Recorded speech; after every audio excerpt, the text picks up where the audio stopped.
Acara ini sampai dengan tadi pagi telah mencapai 920 peserta dan yang saat ini telah bergabung sekitar 290 peserta Pak yang sudah bergabung via Zoom. Yang ada on-site di sini yang hadir secara langsung di Hotel Hilton di Brisbane berjumlah 30 orang. Jadi Bapak Ibu yang ada di Jakarta, nanti kami perkenalkan langsung dengan calon importir dan juga para diaspora yang ada di Queensland. Jadi bisa nantinya ke depan bisa menjadi partner dari Bapak Ibu sekalian. Demikian kami laporkan Bapak, terima kasih, selamat siang. Selamat mengikuti pelatihan dan juga Pak, satu lagi kami ucapkan terima kasih kepada PT Kapal Api yang juga sudah mensponsori goodie bag dari penyelenggaraan kali ini. Terima kasih.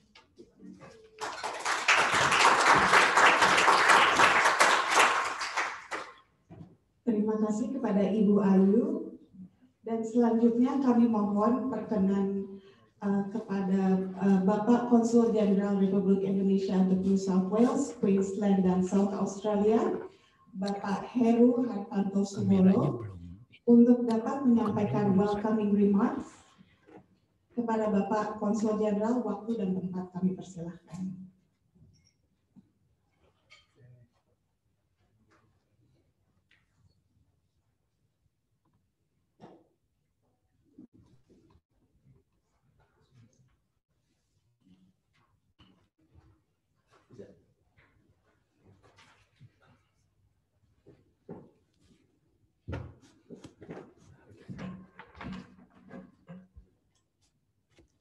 Assalamualaikum warahmatullahi wabarakatuh. Selamat pagi waktu Indonesia, selamat siang waktu Australia. Saya ingin menyapa beberapa pembicara maupun tamu-tamu saya yang hari ini berada di Brisbane, Australia, dan juga yang berada di Jakarta. Yang pertama saya ingin menyapa Bapak Heryono Hadi, selaku Kepala Balai Besar PPEI Kementerian Perdagangan. Dan tentunya sahabat saya yang sangat semangat dan mengkoordinasi acara ini, Ibu Ayu Siti Marian dan tim ITPC Sydney. Tentu saja fasilitator pada acara ini Pak Andrisa Syarifuddin, salam kenal. Dan sahabat saya yang berada di sini Pak David Wijaya dari IABC, juga Pak Jim Krivin. They will be our facilitators. Thank you so much for coming. Juga teman-teman para peserta pelatihan diaspora Indonesia, baik yang berada di Queensland, di New South Wales, dan di South Australia, dan tentunya para businessmen maupun UKM, teman-teman pengusaha Indonesia yang berada di seluruh Indonesia yang hadir melalui fasilitas Zoom meeting hari ini. Pertama, saya ingin menyampaikan bahwa selaku Konsul Jenderal Republik Indonesia yang membawahi New South Wales, Queensland, dan South Australia, acara hari ini merupakan acara yang kesekian kalinya yang sudah pernah kita selenggarakan, karena kita concern mengenai bagaimana kita bisa mengimplementasikan Indonesia-Australia Comprehensive Economic Partnership secara implementatif yang bisa dilakukan langsung dan berdaya guna, serta tentunya berhasil guna. Dan acara ini terselenggara karena kerjasama semua pihak. Saya ingin menyampaikan apresiasi kepada Kementerian Perdagangan, tentunya dari Balai Besar PPI Kementerian Perdagangan, dari teman-teman dari ITPC, teman-teman dari KJRI Sydney, dan juga dari IABC, tentunya juga semua pihak yang hadir dan menyaksikan acara ini dan mendukung terselenggaranya acara ini dengan baik. Indonesia-Australia Comprehensive Economic Partnership sudah dicanangkan dan berlaku tahun lalu, 5 Juli 2020. Tapi pandemi COVID tentunya banyak menghalangi atau banyak tantangan yang kita hadapi. Hal yang paling penting adalah bagaimana kita melakukan semua ini di tengah situasi pandemi. Melalui pelatihan hari ini tentunya kita bisa melihat secara teknis cara yang sangat praktis, yang paling praktis yang bisa dilakukan oleh teman-teman para bisnis kita, baik yang berada di Australia maupun tentunya teman-teman yang berada di Indonesia.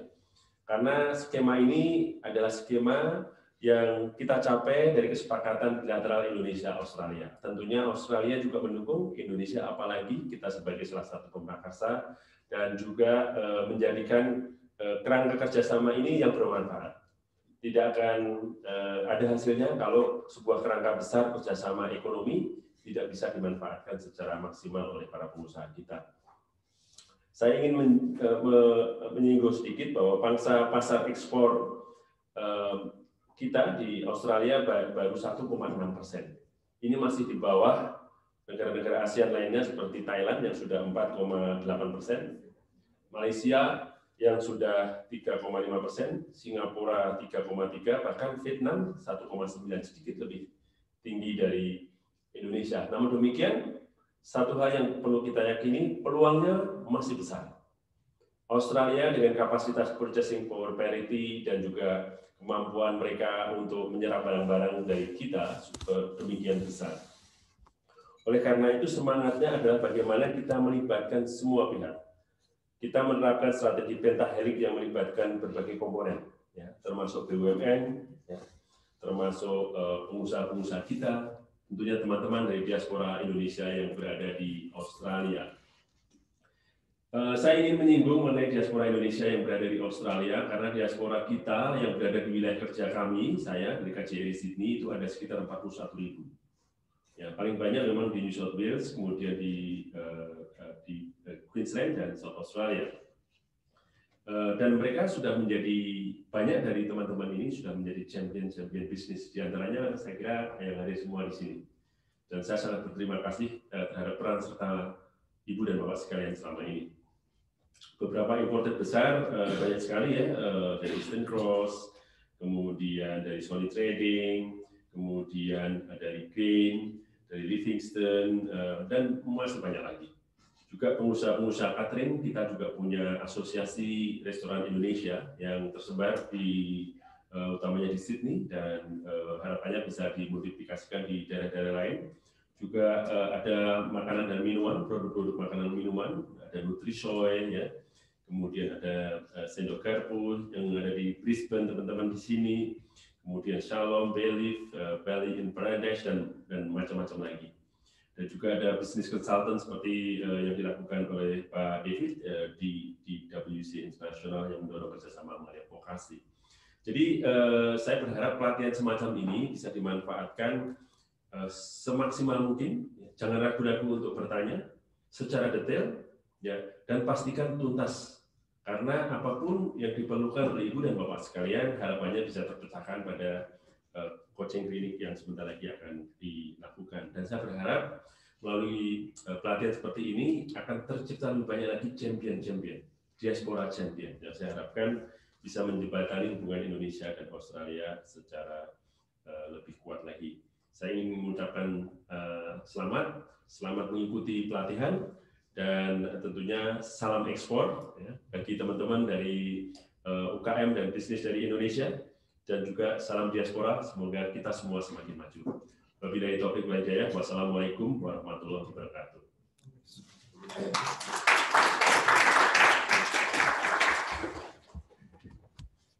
Terima kasih kepada Bapak Konsul Jenderal.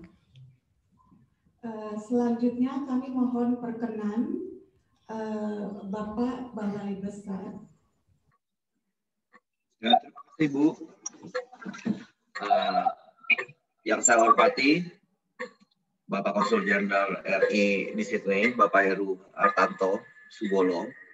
Yang saya hormati para narasumber pada webinar ini. Fasilitator Bapak Andri Safriudin, juga dari pihak Gen Freight Global Logistik. Juga yang saya hormati Kepala ATPC Sydney, Ibu Ayu Siti Mariam, terima kasih atas kerjasamanya. Juga para peserta webinar Diaspora RI di Queensland dan pelaku usaha di Indonesia. Assalamualaikum warahmatullahi wabarakatuh. Selamat siang, salam sejahtera bagi kita semua.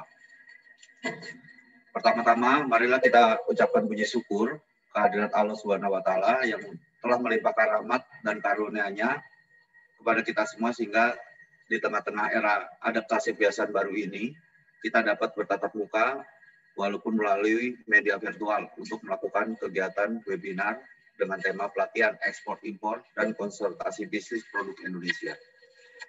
Kami juga mengucapkan terima kasih kepada Bapak Konjen atas komitmen dan kerjasamanya untuk melakukan kegiatan capacity building bagi diaspora di Australia dan pelaku usaha di Indonesia.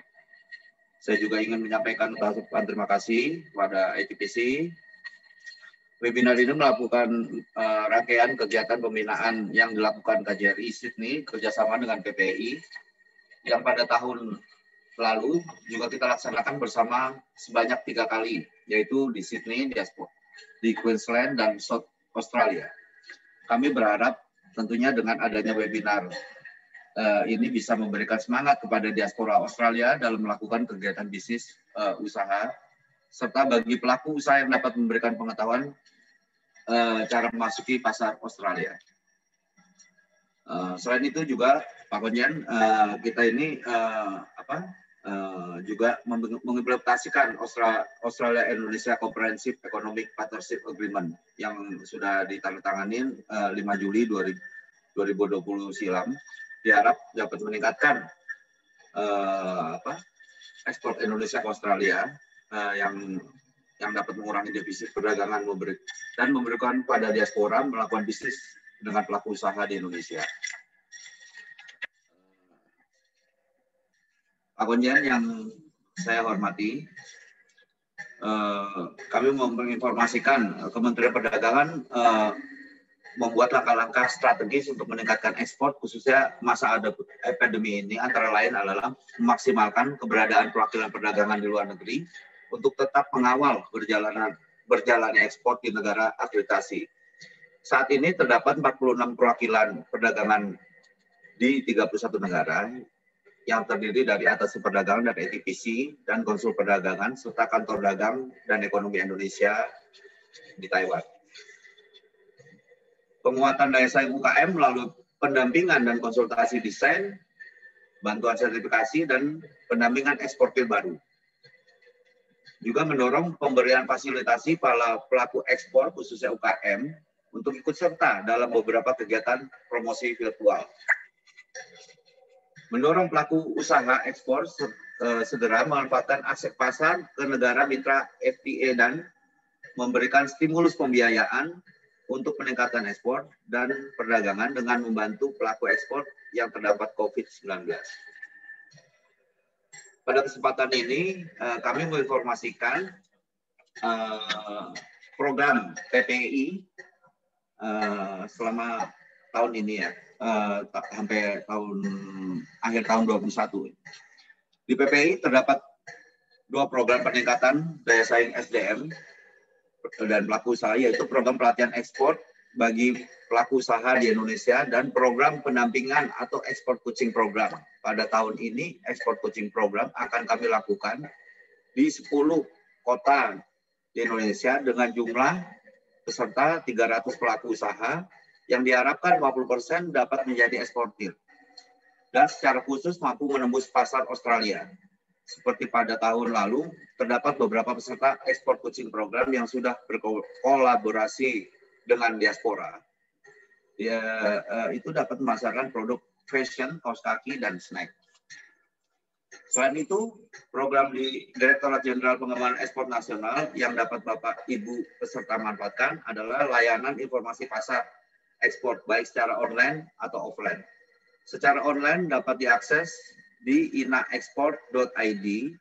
Melalui inaexport.id, pelaku usaha yang terdaftar sebagai anggota dapat mengakses berbagai layanan antara lain informasi inquiry, informasi produk, dan informasi daftar eksportir, serta informasi peluang pasar produk tertentu di negara tertentu yang disusun oleh perwakilan perdagangan kita di luar negeri.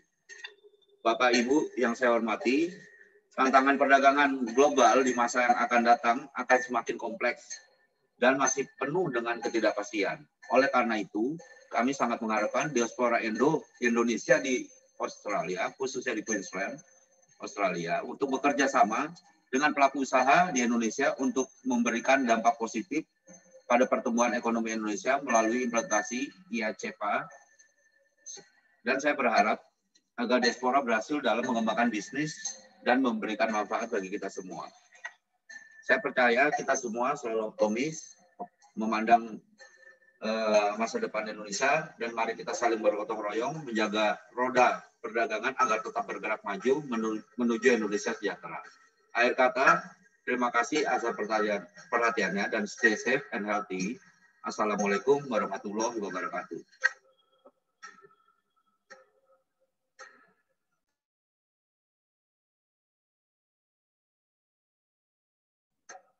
Suaranya.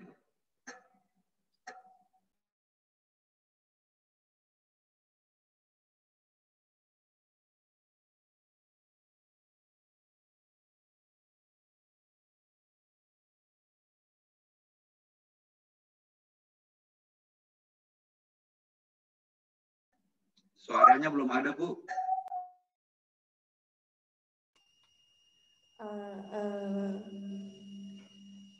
Pelatihan hari ini akan dibagi menjadi dua topik. Yang pertama adalah bagaimana memulai bisnis ekspor dan impor yang akan disampaikan oleh fasilitator dari PPEI, Bapak M. Andriza Syarifuddin.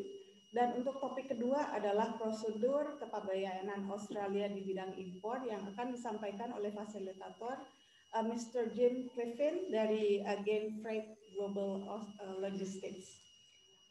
Sebagai moderator pelatihan hari Kepala IPTC Sydney, Ibu Ayu Siti Mariam. Ya, jadi kami persilahkan kepada Ibu Ayu untuk dapat naik ke stage untuk naik kegiatan pelatihan hari ini. Kepada Ibu Ayu dan Mr. Jim Cliffin, kegiatan pelatihan hari ini. If you could please kindly step onto the stage this morning.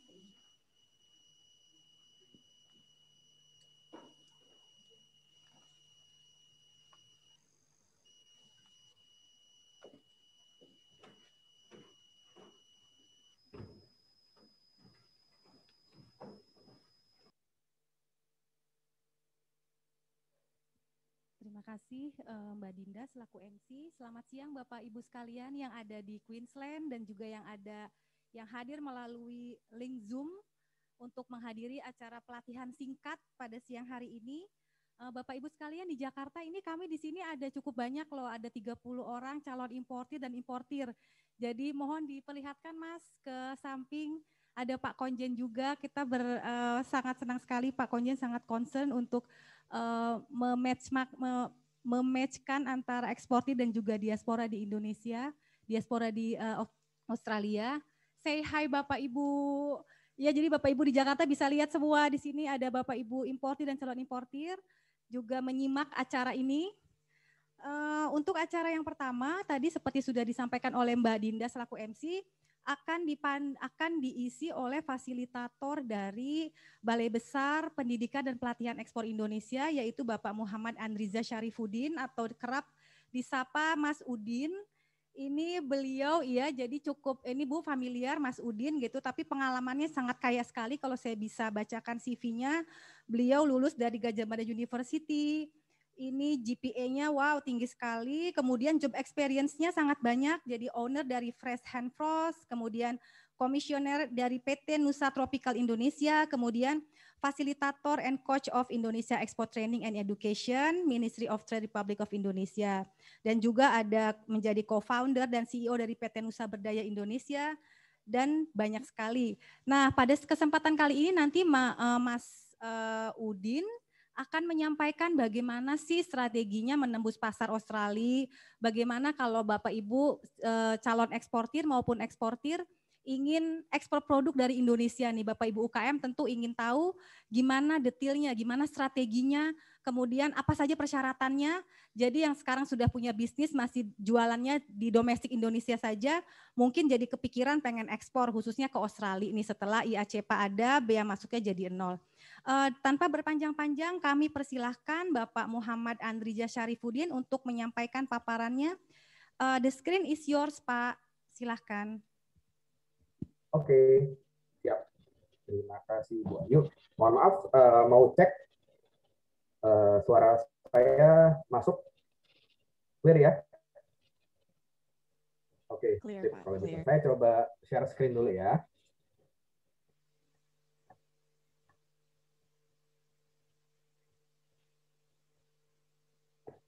Bentar, saya coba share screen.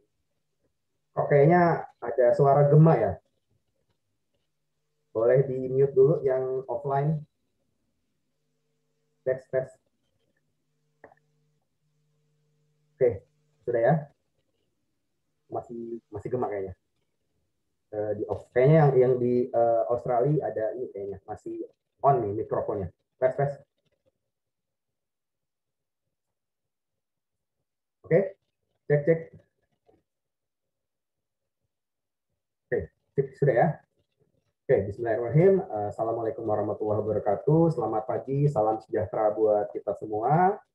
Pertama-tama yang saya hormati Konjen RI untuk Sydney, Bapak Heru Subolo, Kepala Balai Besar Pendidikan Pelatihan Ekspor Indonesia, Bapak Heriono Hadi, and to our guest speaker of honor, who will be speaking later from logistic company, dan juga Ibu Ayu Siti Mariam selaku Kepala ITPC Sydney, rekan-rekan panitia di Australia, Indonesia, dan juga Kementerian Perdagangan khususnya di PPI, untuk Mbak Dinda dari MC, dan juga tidak lupa yang saya banggakan para peserta nih webinar diaspora di Australia, tepatnya di Queensland ya, dan juga peserta yang sudah hadir di Zoom yang kami banggakan.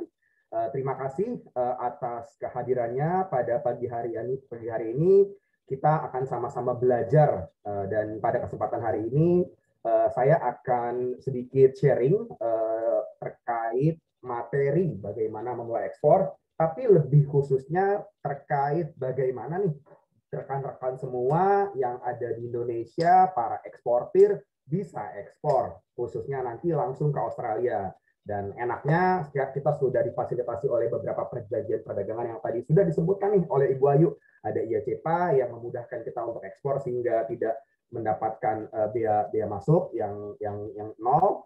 Dan juga sudah hadir juga nih rekan-rekan pelaku usaha diaspora yang ada di Australia sana, yang semoga harapannya follow up dari kegiatan ini, rekan-rekan eksportir bisa langsung matching dengan para pelaku usaha yang ada di pelaku usaha Indonesia yang ada di Australia.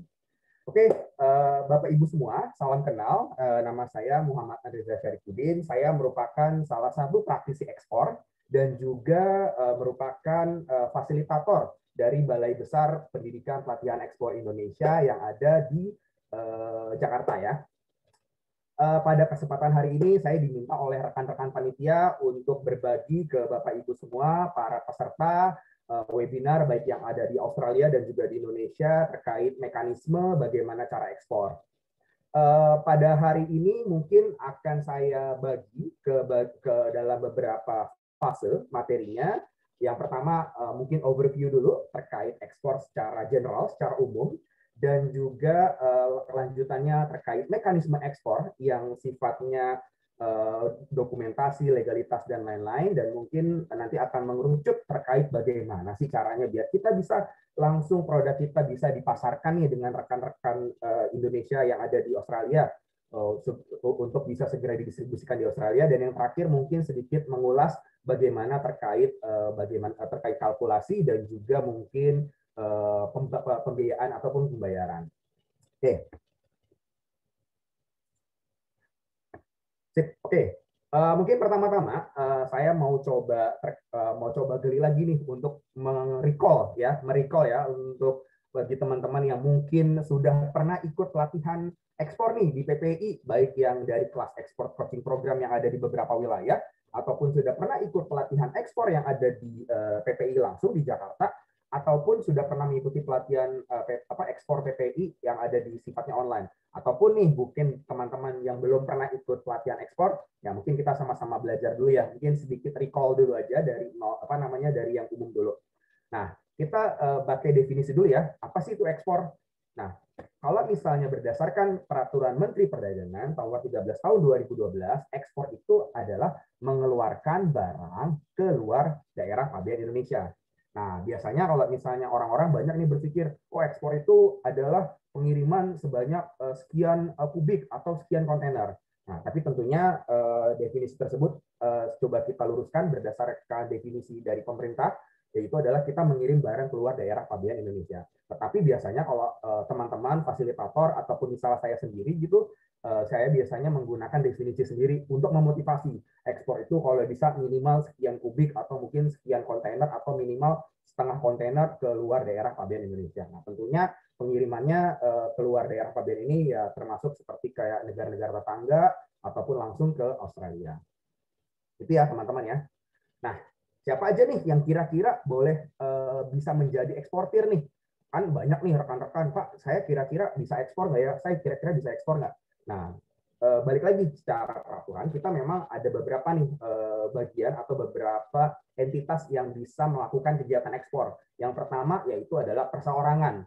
Perseorangan di sini adalah perseorangan yang sudah memiliki dokumentasi seperti NIB, NPWP, ataupun KTP. Tapi perseorangan ini memiliki batasan atau barang-barang yang bisa diekspor hanyalah barang-barang bebas ekspor. Apa sih barang bebas ekspor? Nanti ya kita coba kulik lagi.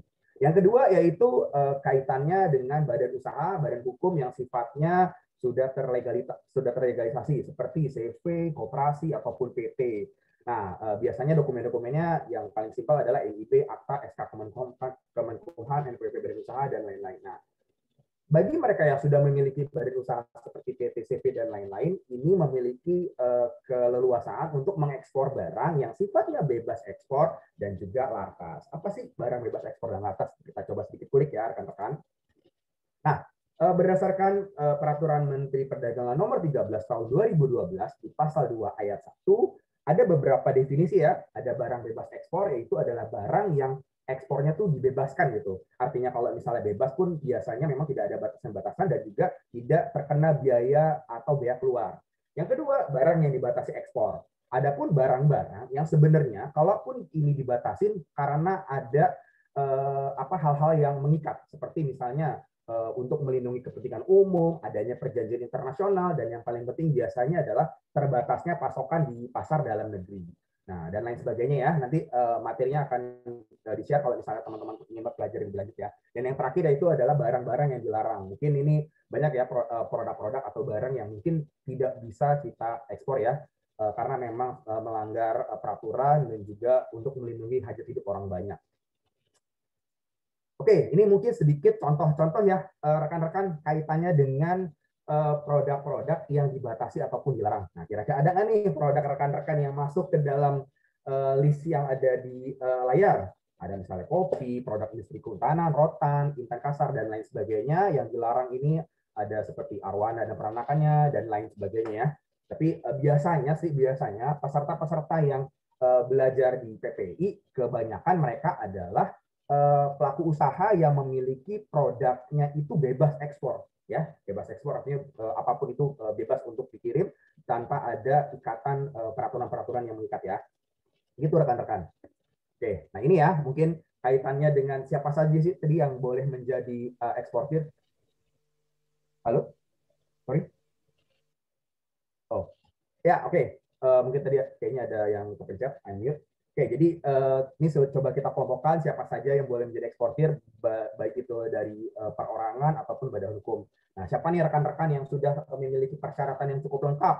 Ada NIB, dan yang sebelumnya mungkin ada SIUP TDP, mungkin sekarang sudah diekstraksi menjadi satu lembar nomor induk berusaha, yaitu NIB ya rekan-rekan, dan dokumen-dokumen lainnya. Ini mungkin sifatnya adalah dokumen legalitas yang mengikat ke perusahaan. Nanti ada lagi dokumen-dokumen yang sifatnya mengikat ke produk, ada lagi dokumen-dokumen yang sifatnya mengikat ke shipment atau ke pengiriman. Itu nanti kita coba bagi-bagi ya teman-teman, nanti akan kita bahas lagi.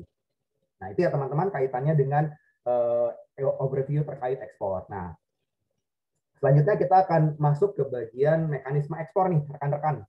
Jadi apa aja sih yang harus kita urus, apa aja sih yang harus kita lakukan kalau misalnya kita mau ekspor, terlebih lagi khususnya kalau kita mau mengekspor ke Australia.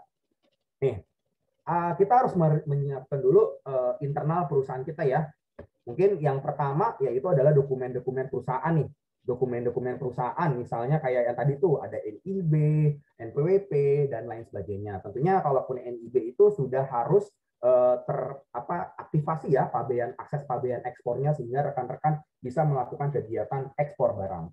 Nah, adapun dokumen ekspor ini yang sifatnya mengikat pada saat pengiriman, yaitu mungkin ada yang namanya invoice, packing list, bill of lading atau BL atau RW bill atau AWB dan lain sebagainya.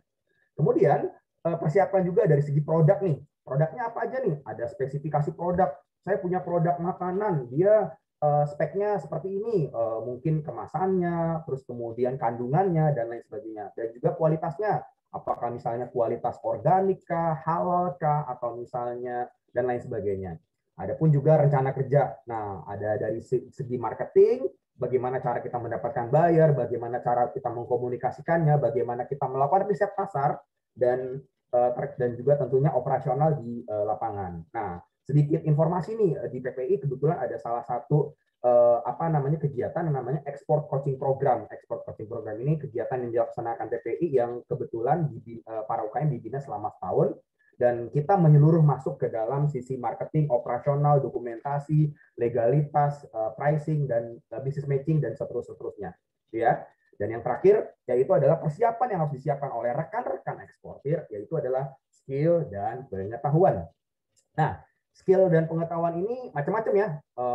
Ya itu tadi kaitannya dengan prosedur ekspor. Ini Pak, step by step-nya gimana sih awalnya? Saya punya barang nih, tapi pengen ekspor. Apa yang saya harus lakukan sekarang? Nah, ada prosedur-prosedur yang harus dilakukan. Nanti pembayarannya seperti apa? Dokumen-dokumen ekspornya seperti apa? Nah, nanti rekan-rekan kita bisa belajar sama-sama. Tapi nanti kalau misalnya rekan-rekan mungkin masih kurang dan ingin menggali lebih dalam, bisa langsung belajar aja di PPI. Ini lihat di atas saya ada websitenya ppi.kemendak.go.id, bisa diakses kalau mau lihat materi-materi apa saja yang akan diajarkan oleh PPI, dan materi tersebut kurikulumnya sudah sangat terstruktur dan sudah tersertifikasi yang lembaga resmi ISO, sehingga dan pengajar-pengajarnya pun juga sudah terakreditasi ya rekan-rekan. Jadi kalau misalnya rekan-rekan pengen memperdalam lagi, nanti bisa cek ya ke website yang ada di atas ini ya. Oke, selanjutnya, nah ini ya rekan-rekan, kira-kira pihak apa saja sih ini yang terlibat dalam ekspor? Mungkin ini kami coba ekstraksi lebih singkat aja biar rekan-rekan lebih mudah memahaminya. Prinsipnya rekan-rekan yang di Indonesia mungkin rata-rata itu adalah eksportir. Kita ada di sini ya, di area pabean Indonesia. Dan mungkin rekan-rekan yang ada di Australia, mereka berada pada area pabean NTA, negara tujuan ekspor. Kita sebut mereka sebagai importir ya.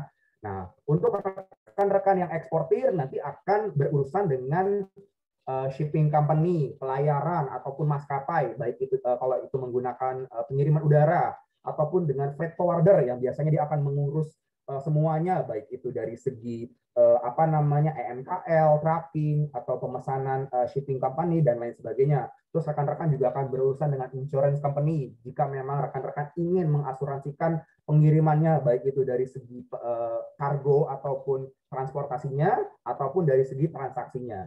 Dan juga mungkin nanti ada juga dari pihak perbankan kalau misalnya rekan-rekan menggunakan jasa pihak ketiga dalam segi pembayaran, yaitu bank. Nanti di wilayah area pabean NTE-nya importir akan berurusan dengan pihak bea cukai, yang mungkin nanti juga akan dijelaskan oleh speaker yang selanjutnya yang sudah hadir di Australia ya, rekan-rekan. Itu. Ini mungkin dari segi singkatnya mungkin, tapi kalau misalnya mau sedikit dijabarkan lebih panjang, jadi prinsipnya pertama, rekan-rekan, misalnya rekan-rekan di sini adalah eksportir, rekan-rekan sudah berkomunikasi dulu, berkorespondensi dengan pihak importir ya, berkorespondensi dengan pihak importir, apa saja nih produknya, bagaimana deal-dealannya, harganya, dan lain sebagainya.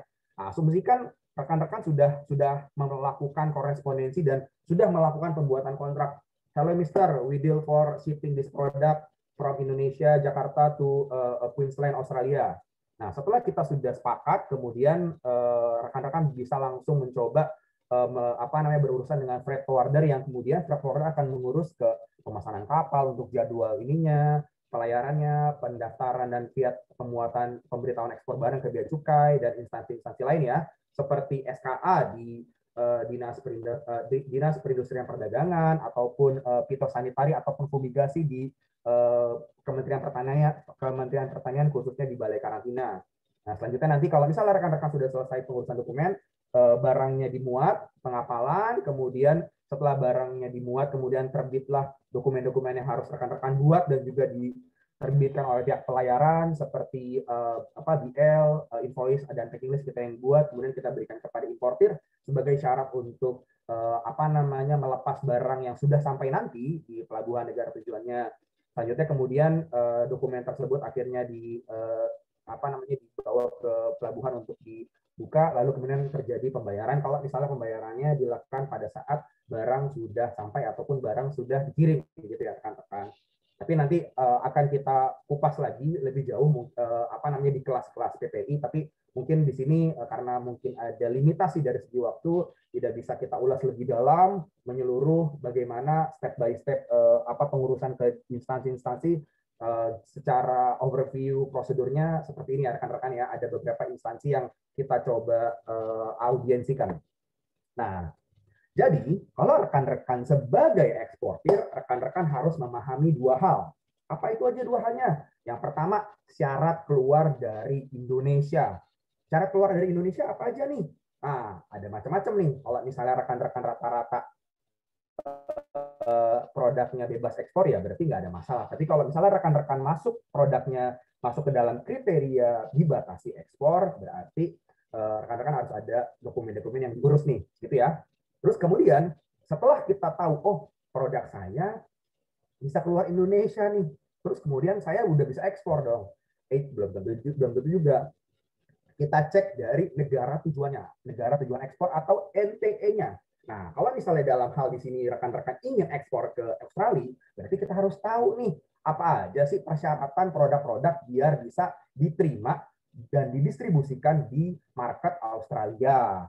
Nah, kalau misalnya rekan-rekan misalnya, Pak, saya sudah bisa nih ekspor ke Malaysia misalnya gitu, kami sudah melakukan pengiriman secara rutin, berarti saya sudah bisa dong ekspor ke Australia. Belum tentu juga, tergantung apakah persyaratannya sudah mumpuni, apakah persyaratannya sudah cocok dengan regulasi yang ada di pasar Australia. Jadi sifatnya peraturan masuk ke negara tujuan ekspor itu case by case. Ingat ya, case by case. Case by case-nya seperti apa? Mengikat dari segi produk, jadi setiap produk itu punya regulasi, punya aturannya, punya otoritas yang mengampunya, dan juga negara tujuannya. Pak, saya sudah bisa ekspor misalnya makanan kemasan, misalnya ke Malaysia. Saya mau masuk ekspor ke Australia dong. Kita coba cek dulu ya peraturan-peraturannya seperti apa. Pak, saya sudah bisa mengirim kopi, atau misalnya saya sudah bisa mengirim produk-produk handicraft ke sini. Nah, berarti kalau misalnya ke Australia punya peraturan sendiri.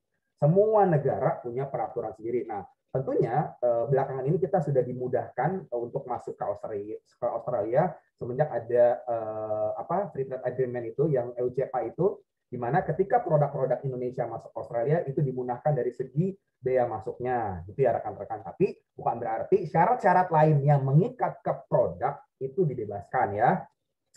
Ada beberapa sertifikat-sertifikat, ada beberapa dokumentasi-dokumentasi, ada beberapa legalitas-legalitas yang harus dimiliki dari setiap eksportir yang mengikat di produk dan juga mengikat di pengiriman di shipping atau di shipment-nya ya rekan-rekan. Oke ya, jadi mindset-nya ingat ya.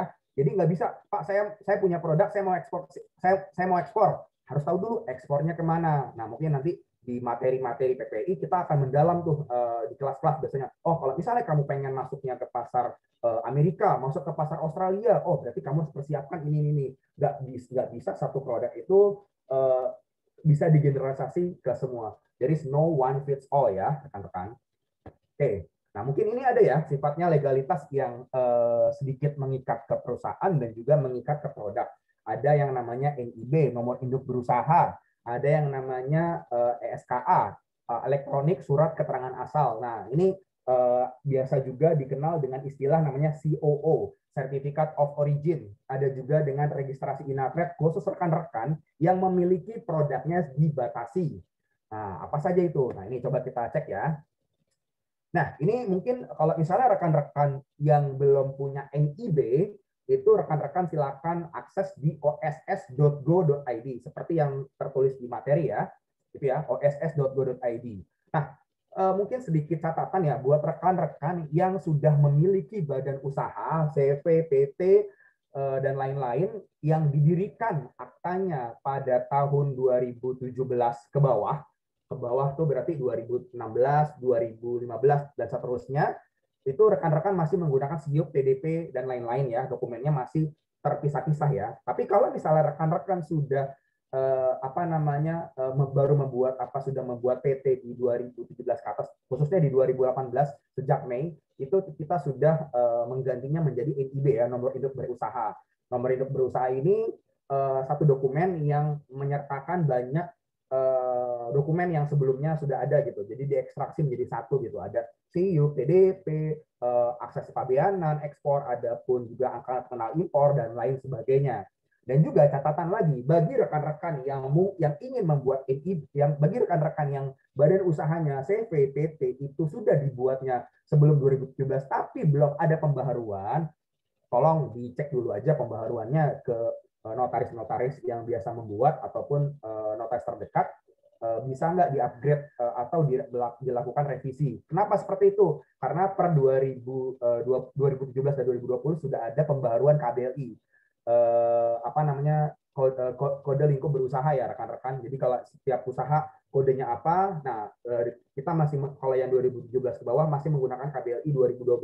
Nah, untuk bisa NIB-nya valid dan NIB-nya benar-benar verified bisa buat ekspor, rekan-rekan harus melakukan yang namanya perubahan akta dulu nih bagi yang mendirikan perusahaannya di 2017 ke bawah ya. Nanti aktanya harus dirubah menyesuaikan KBLI terbaru, baru kemudian kita masuk ke SK Kemenkumham, dokumen-dokumennya hingga akhirnya masuk ke website-nya OSS, dan baru teman-teman bisa mendapatkan NIB yang sifatnya lebih legit lah. Ini contohnya rekan-rekan ya, nomor induk berusaha ya, ini sudah ada nomornya, nanti di situ juga sudah ada beberapa kode-kode lain yang menyertakan. Nah, yang paling penting adalah bagi rekan-rekan yang sudah punya NIB belum tentu bisa ekspor. Kenapa? Muncul nggak di sini ada tulis akses kepabeanan ekspor. Caranya gimana? Pak, kalau saya belum ada, silakan nanti dicek aja di website oss.go.id-nya atau bisa kontak ke bagian yang biasa mengerjakan, baik itu notaris ataupun pihak-pihak tertentu ya. Cuman prinsipnya mudah kok dilakukan, rekan-rekan tinggal buka OSS, nanti dicentang aja tuh bagian akses kepabeanannya. Nanti bisa dicek lagi apakah sudah aktif atau belum akses kepabeanan dari NIB rekan-rekan yang dibuat. Gitu ya. Oke, nah ini kedua adalah website yang SKA tadi. Certificate of Origin atau surat keterangan asal. Ini websitenya bisa di e-ska.kemendak.go.id. Rekan-rekan nanti bisa silakan registrasi, baru kemudian login hingga akhirnya bisa mendapatkan dokumen untuk dapat melakukan pengiriman ke negara Australia yang diberikan akses kemudahan ya. Jadi salah satu ketentuan bila rekan-rekan ingin mengirim produk ekspor ke negara-negara yang ada perjanjian kerjasamanya seperti Australia, UECPA ini, teman-teman harus memiliki SKA atau COO ini. Nah, ini sedikit cerita aja rekan-rekan buat pembelajaran. Dulu waktu saya awal-awal pengen ekspor, sebelum saya kenal PPI, saya pernah belajar bahwa saya sempat dapat penawaran gitu. Saya diminta SKA sekian juta, COO sekian juta. Dan semenjak saya belajar KPPI, saya baru tahu ternyata SKA sama COO ini adalah dokumen yang sama. Nah, karena saya tidak paham ini, akhirnya saya nyaris menjadi korban kira-kira mendapat harus membayar yang lebih ya. Nah, oleh karena itu penting banget nih buat rekan-rekan sebelum ekspor, belajar dulu, pahami dulu prosedurnya, pahami dulu syarat-syaratnya, mekanismenya seperti apa. Itu ya rekan-rekan ya. Yang ketiga mungkin Inapred ini ya, khususnya untuk produk-produk yang dibatasin, silakan rekan-rekan akses di inapred.kemendak.go.id. Nah, di Inapred ini biasanya kita juga bisa mengakses, ada beberapa layanan seperti mencari tahu HS code atau harmonized system code. HS code itu adalah kode yang melekat pada setiap produk untuk mengharmonisasikan ke seluruh dunia. Dalam artian kalau misalnya rekan-rekan pengen ekspor ke negara tertentu, rekan-rekan bisa lihat peraturannya berangkatnya itu dari HS code-nya. Saya mau ngirim produk ini, berarti startnya dari HS code-nya apa. Nah, ini rekan-rekan juga bisa cek nih di websitenya Kementerian Perdagangan di inatrade.kemendak.go.id. Ya rekan-rekan ya. Nah, ini nih kaitannya dengan dokumen-dokumen ekspor nih yang kira-kira rekan-rekan harus coba miliki juga nih kalau sebelum ekspor ya. Misalnya di sini ada dokumen-dokumen yang pengangkutan. Ini namanya tadi Bill of Lading atau RW Bill. Ini sifatnya kayak resi lah ya. Kalau misalnya teman-teman udah biasa ngirim lokal, domestik, menggunakan jasa kurir-kurir gitu, kan setiap kita ngirim dikasih lembaran tuh. Nah itu ibaratnya seperti itu ya dalam konteks domestik. Tapi kalau internasional, kita menyebutnya Bill of Lading atau BL, RW Bill atau EWB. Bill of Lading ini dikeluarkan oleh instansi pelayaran, RW Bill ini oleh maskapai udara. Adapun invoice ini kita bagi dua, ada yang sifatnya pro forma, ada yang komersial ya. Nah mungkin rekan-rekan yang belum tahu, kenapa kok bisa ada dua, kenapa nggak satu? Ibaratnya gini, importir order produk makanan satu kontainer, anggaplah 10 ton gitu. Oke, order 10 ton, kita berikan pro forma invoice. Oke, tagihannya sekitar anggaplah 20.000 Australian dollar. Tapi ternyata pada saat kita sudah melakukan aktualisasi, realisasi pengiriman, ternyata yang terkirim itu beratnya nggak persis precise 10 ton, 10.000 kilo, tapi misalnya jadi sekitar 10.115 kg. Nah ini mungkin aktual harus sesuai dengan yang kita kirimkan. Nah ini baru pro forma tersebut kita ganti menjadi commercial invoice. Itu ya rekan-rekan. Nah, kemudian selanjutnya ada juga dokumen asuransi yang mungkin bisa kita dapatkan dari beberapa perusahaan terkait.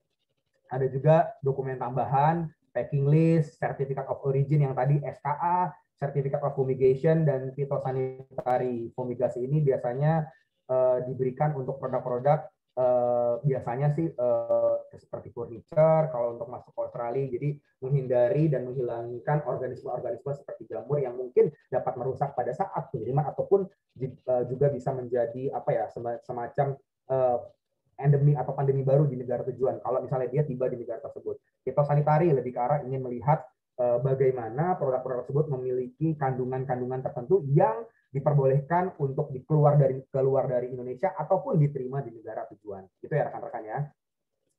Oke. Ini mungkin sedikit dokumen-dokumennya. Nah, ini ada nih para pelaku-pelaku dan juga dokumen ekspornya ya. Ada mungkin produsennya. Kita punya apa? Kontrak penjualan, sertifikat manufaktur, manual instruction, brosur, dan lain sebagainya. Nah, ini mungkin khususnya buat beberapa rekan-rekan yang menjual produk seperti biasanya briket gitu. Nah, kita biasanya harus menerbitkan yang namanya MSDS, Material Sheet Data Safety ya, yang berisikan kandungan-kandungan ataupun cara penggunaan yang melingkupi juga bagaimana pencegahan kalau misalnya terjadi hal-hal yang tidak diinginkan ya.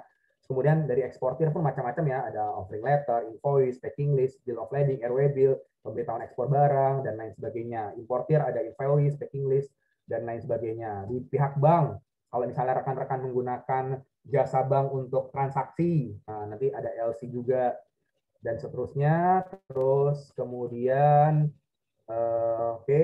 Nah ini mungkin yang yang tidak kalah pentingnya, dokumen-dokumen yang diterbitkan oleh instansi-instansi terkait, Bea Cukai, ada IPE, dan lain sebagainya. Nah tadi nih, yang karantina biasanya untuk pengiriman produk-produk pertanian, kopi, kadang-kadang mereka meminta fitosanitary sertifikat diterbitkan oleh Balai Karantina di bawah Kementerian Pertanian.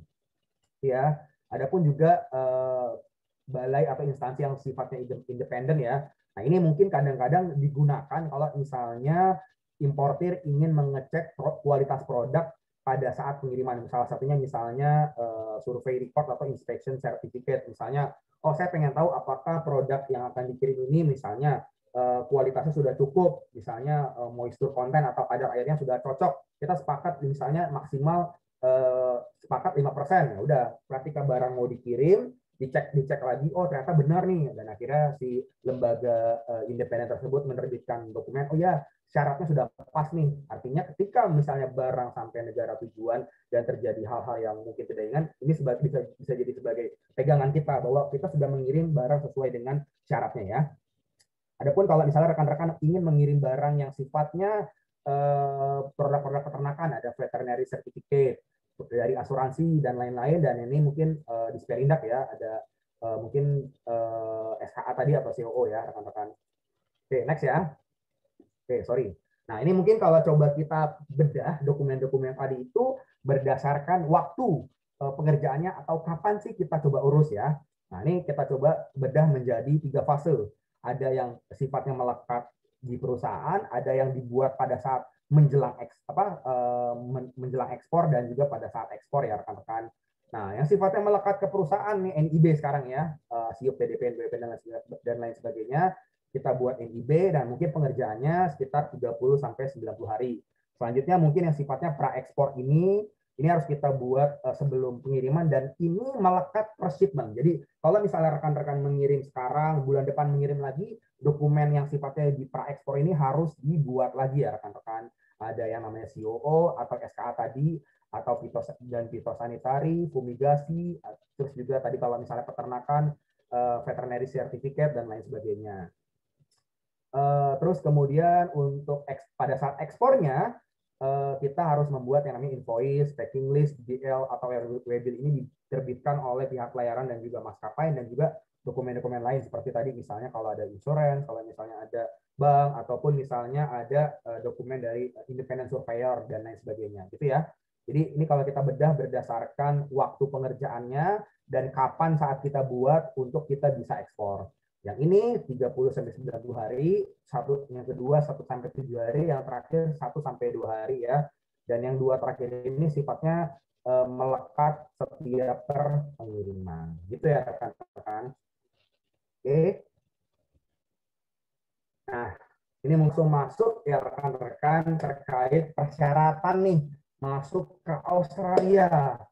Wah, ini mungkin rekan-rekan dari tadi sudah mulai menanti-nanti nih ya.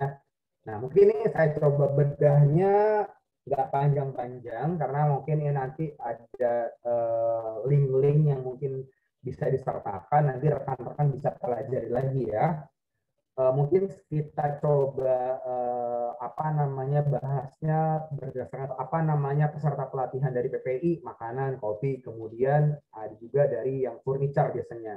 Nah, kalau makanan biasanya ada beberapa sertifikat seperti HACCP, Hazard Analytical Critical Control Point, ISO 9000 atau 22000. Nah, ini biasanya yang paling common nih, yang paling sering diminta nih. Ya, tambahan lainnya mungkin BRC, SQF, ada juga mungkin standar organik dan lain sebagainya gitu ya. Nah, kalau misalnya kopi nih, misalnya ada nih bagi rekan-rekan yang mau main kopi, ada eksportir kopi sementara, ada juga eksportir terdaftar kopi. Nah, bedanya apa nih Pak, EKS dan ETK? Nah, biasanya dari segi volumenya. Kalau misalnya rekan-rekan mungkin baru mulai, bisa akses dulu di EKS-nya, tapi kalau rekan-rekan sudah mencapai 200 ton ke atas, rekan-rekan bisa mengupgrade-nya ke dalam eksportir terdaftar kopi. Ada juga SPK, sertifikat eksportir kopi, dan dari dinas biasanya, kemudian fitosanitari dan COO. Nah, ini rekan-rekan bisa coba pelajari juga nanti prosedur-prosedurnya. Dan yang terakhir furniture ya. Yang paling common biasanya ini SPLK ya, sertifikasi verifikasi legalitas kayu dari Kementerian Kehutanan. Itu artinya menandakan bahwa produk teman-teman yang furniture itu bahan bakunya berasal dari bahan baku yang aman, tidak dari kayu-kayu yang sudah terdaftar, tidak melalui hal-hal yang tidak diinginkan seperti illegal logging ya. Ada fitosanitari, fumigasi, COO ataupun SKA ya. Itu rekan-rekan. Nah, ini siapa nih rekan-rekan nih yang sudah memiliki beberapa sertifikat ini? Pak, saya punya produk makanan, saya punya sertifikatnya PIRT. Nah, ini rekan-rekan sepertinya harus mengupgrade dulu nih ke HACCP at least ya. Nah, Pak, upgrade-nya di mana? Nah, ini ada beberapa lembaga nih, mungkin seperti Sukovindo ataupun kan kredit akreditasi nasional, adapun misalnya yang produk perikanan itu di KKP dan lain sebagainya. Itu biasanya ada beberapa lembaga-lembaga tersendiri yang membantu untuk pengurusan HACCP. Dan pemerintah pun sering nih mengadakan pelatihan-pelatihan tentang cara membuat mendapatkan atau membuat sertifikasi HACCP, pelatihan di produksinya, pelatihan di bahan bakunya, alat-alatnya, dan lain sebagainya. Nanti rekan-rekan bisa akses nih, ada beberapa pelatihan-pelatihan yang biasanya disediakan oleh pemerintah untuk apply HACCP. Itu ya rekan-rekan ya. Oke, sorry. Oke, masih muncul lagi nih. Oke, ini mungkin sedikit tips and trick ya rekan-rekan. Selain rekan-rekan, sebelum rekan-rekan bisa meng-apply sertifikat-sertifikat yang mungkin tadi coba kita coba kita apply nanti ke depannya kalau buat rekan-rekan yang ingin mendaftarkan sertifikat tersebut, rekan-rekan harus paham nih bahan bakunya seperti apa, apakah memang berasal dari produk bahan baku yang aman, apakah memang kalau furniture apakah kayu-kayunya tadi itu misalnya berasal dari pohon-pohon atau kayu yang sudah tersertifikasi, bukan berasal dari penebangan liar. Cara pembuatannya seperti apa, apakah sudah aman, apakah pembuatannya tersebut sudah memenuhi standar-standar yang diinginkan, apalagi kalau itu makanan, itu akan masuk ke dalam tubuh manusia, apakah akan menyebabkan hal yang tidak menyebabkan hal yang tidak diinginkan, dan lain sebagainya. Alat-alat yang digunakan apakah sudah terstandar. Nah, ini minimal hal-hal tersebut, hal ini harus kita pahami sehingga kita bisa mendapatkan sertifikat yang akan kita propose. Nilai lebih produk apa, misalnya produk kami organik, produk kami harus ada statement yang legit ya. Jadi jangan self claim. Oh, produk kami organik Pak. Buktinya apa? Ya harus sertifikat organik. Karena tidak bisa kita melakukan self claim. Dan sertifikat tersebut akan menguji sampai ke unsur hulunya. Gitu ya. Dan juga tidak lupa yang terakhir adalah harga yang ditawarkan. Nah, terkait labeling dan kemasan nih. Wah, ini seperti apa nih labeling atau kemasan yang harus kita coba buat nih ketika kita mau masuk ke pasar Australia. Pertama tentunya harus pakai bahasa Inggris ya rekan-rekan, karena itu merupakan bahasa sehari-harinya warga masyarakat di Australia. Terus cantumkan country of origin, product from Indonesia, Indonesian product dan lain sebagainya. Ada nutrition fact ini, khusus makanan nih biasanya. Memiliki kandungan kalori, kandungan karbohidrat, fat, dan lain sebagainya. Cantumkan sertifikasi yang sudah dibuat, kalau misalnya sudah HACCP, ISO, BRC, organik, kontrol ion, dan lain sebagainya bisa langsung dicantumkan. Penjelasan dan fakta mengenai produk harus sesuai. Nih, yang tadi misalnya kita klaim ini produknya organik nih. Oh, ternyata tapi kita tidak mencantumkan sertifikatnya. Ini kan tidak tidak selaras ya. Nah, tentunya sesuatu yang sifatnya yang mau kita klaim itu harus disertai juga dengan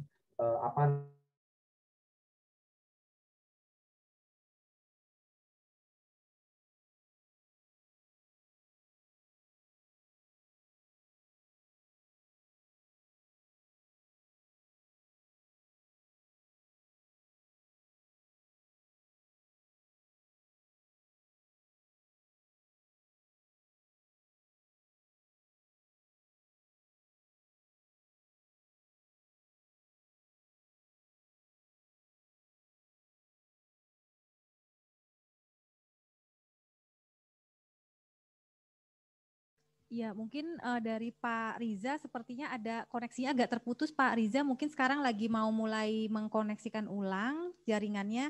Tapi saya mungkin bisa jembatani di sini Bapak Ibu, tadi betul apa yang dikatakan oleh Pak Riza atau Pak Udin tadi, bahwa kalau mau masuk ke Australia itu apabila Bapak Ibu tuh mendeklar produk misalnya organik atau misalnya produk yang, kalau produk kecantikan misalnya pemutih atau misalnya kosmetik, bisa jadi dalam waktu berapa minggu kulit Bapak Ibu jadi bagus. Nah, itu harus benar tuh ada uji klinisnya tuh gitu. Jadi jangan bombastis gitu ya. Karena kalau nanti bombastis kemudian tidak ada uji klinis masuk ke Australia, di sini akan dicek oleh badan oleh TGA, Therapeutic Good Administration, khusus untuk kosmetik, tiba-tiba enggak sesuai, malah jadi masalah gitu. Jadi itu yang harus diperhatikan. Jadi kalau misalnya kita di Indonesia misalnya beriklan itu agak cukup bombastis gitu ya Bapak Ibu di Jakarta, itu mohon diperhatikan dalam labeling jangan dicantumkan sebombastis seperti itu gitu. Kemudian juga tadi Pak Riza menyampaikan bahwa penting untuk mengetahui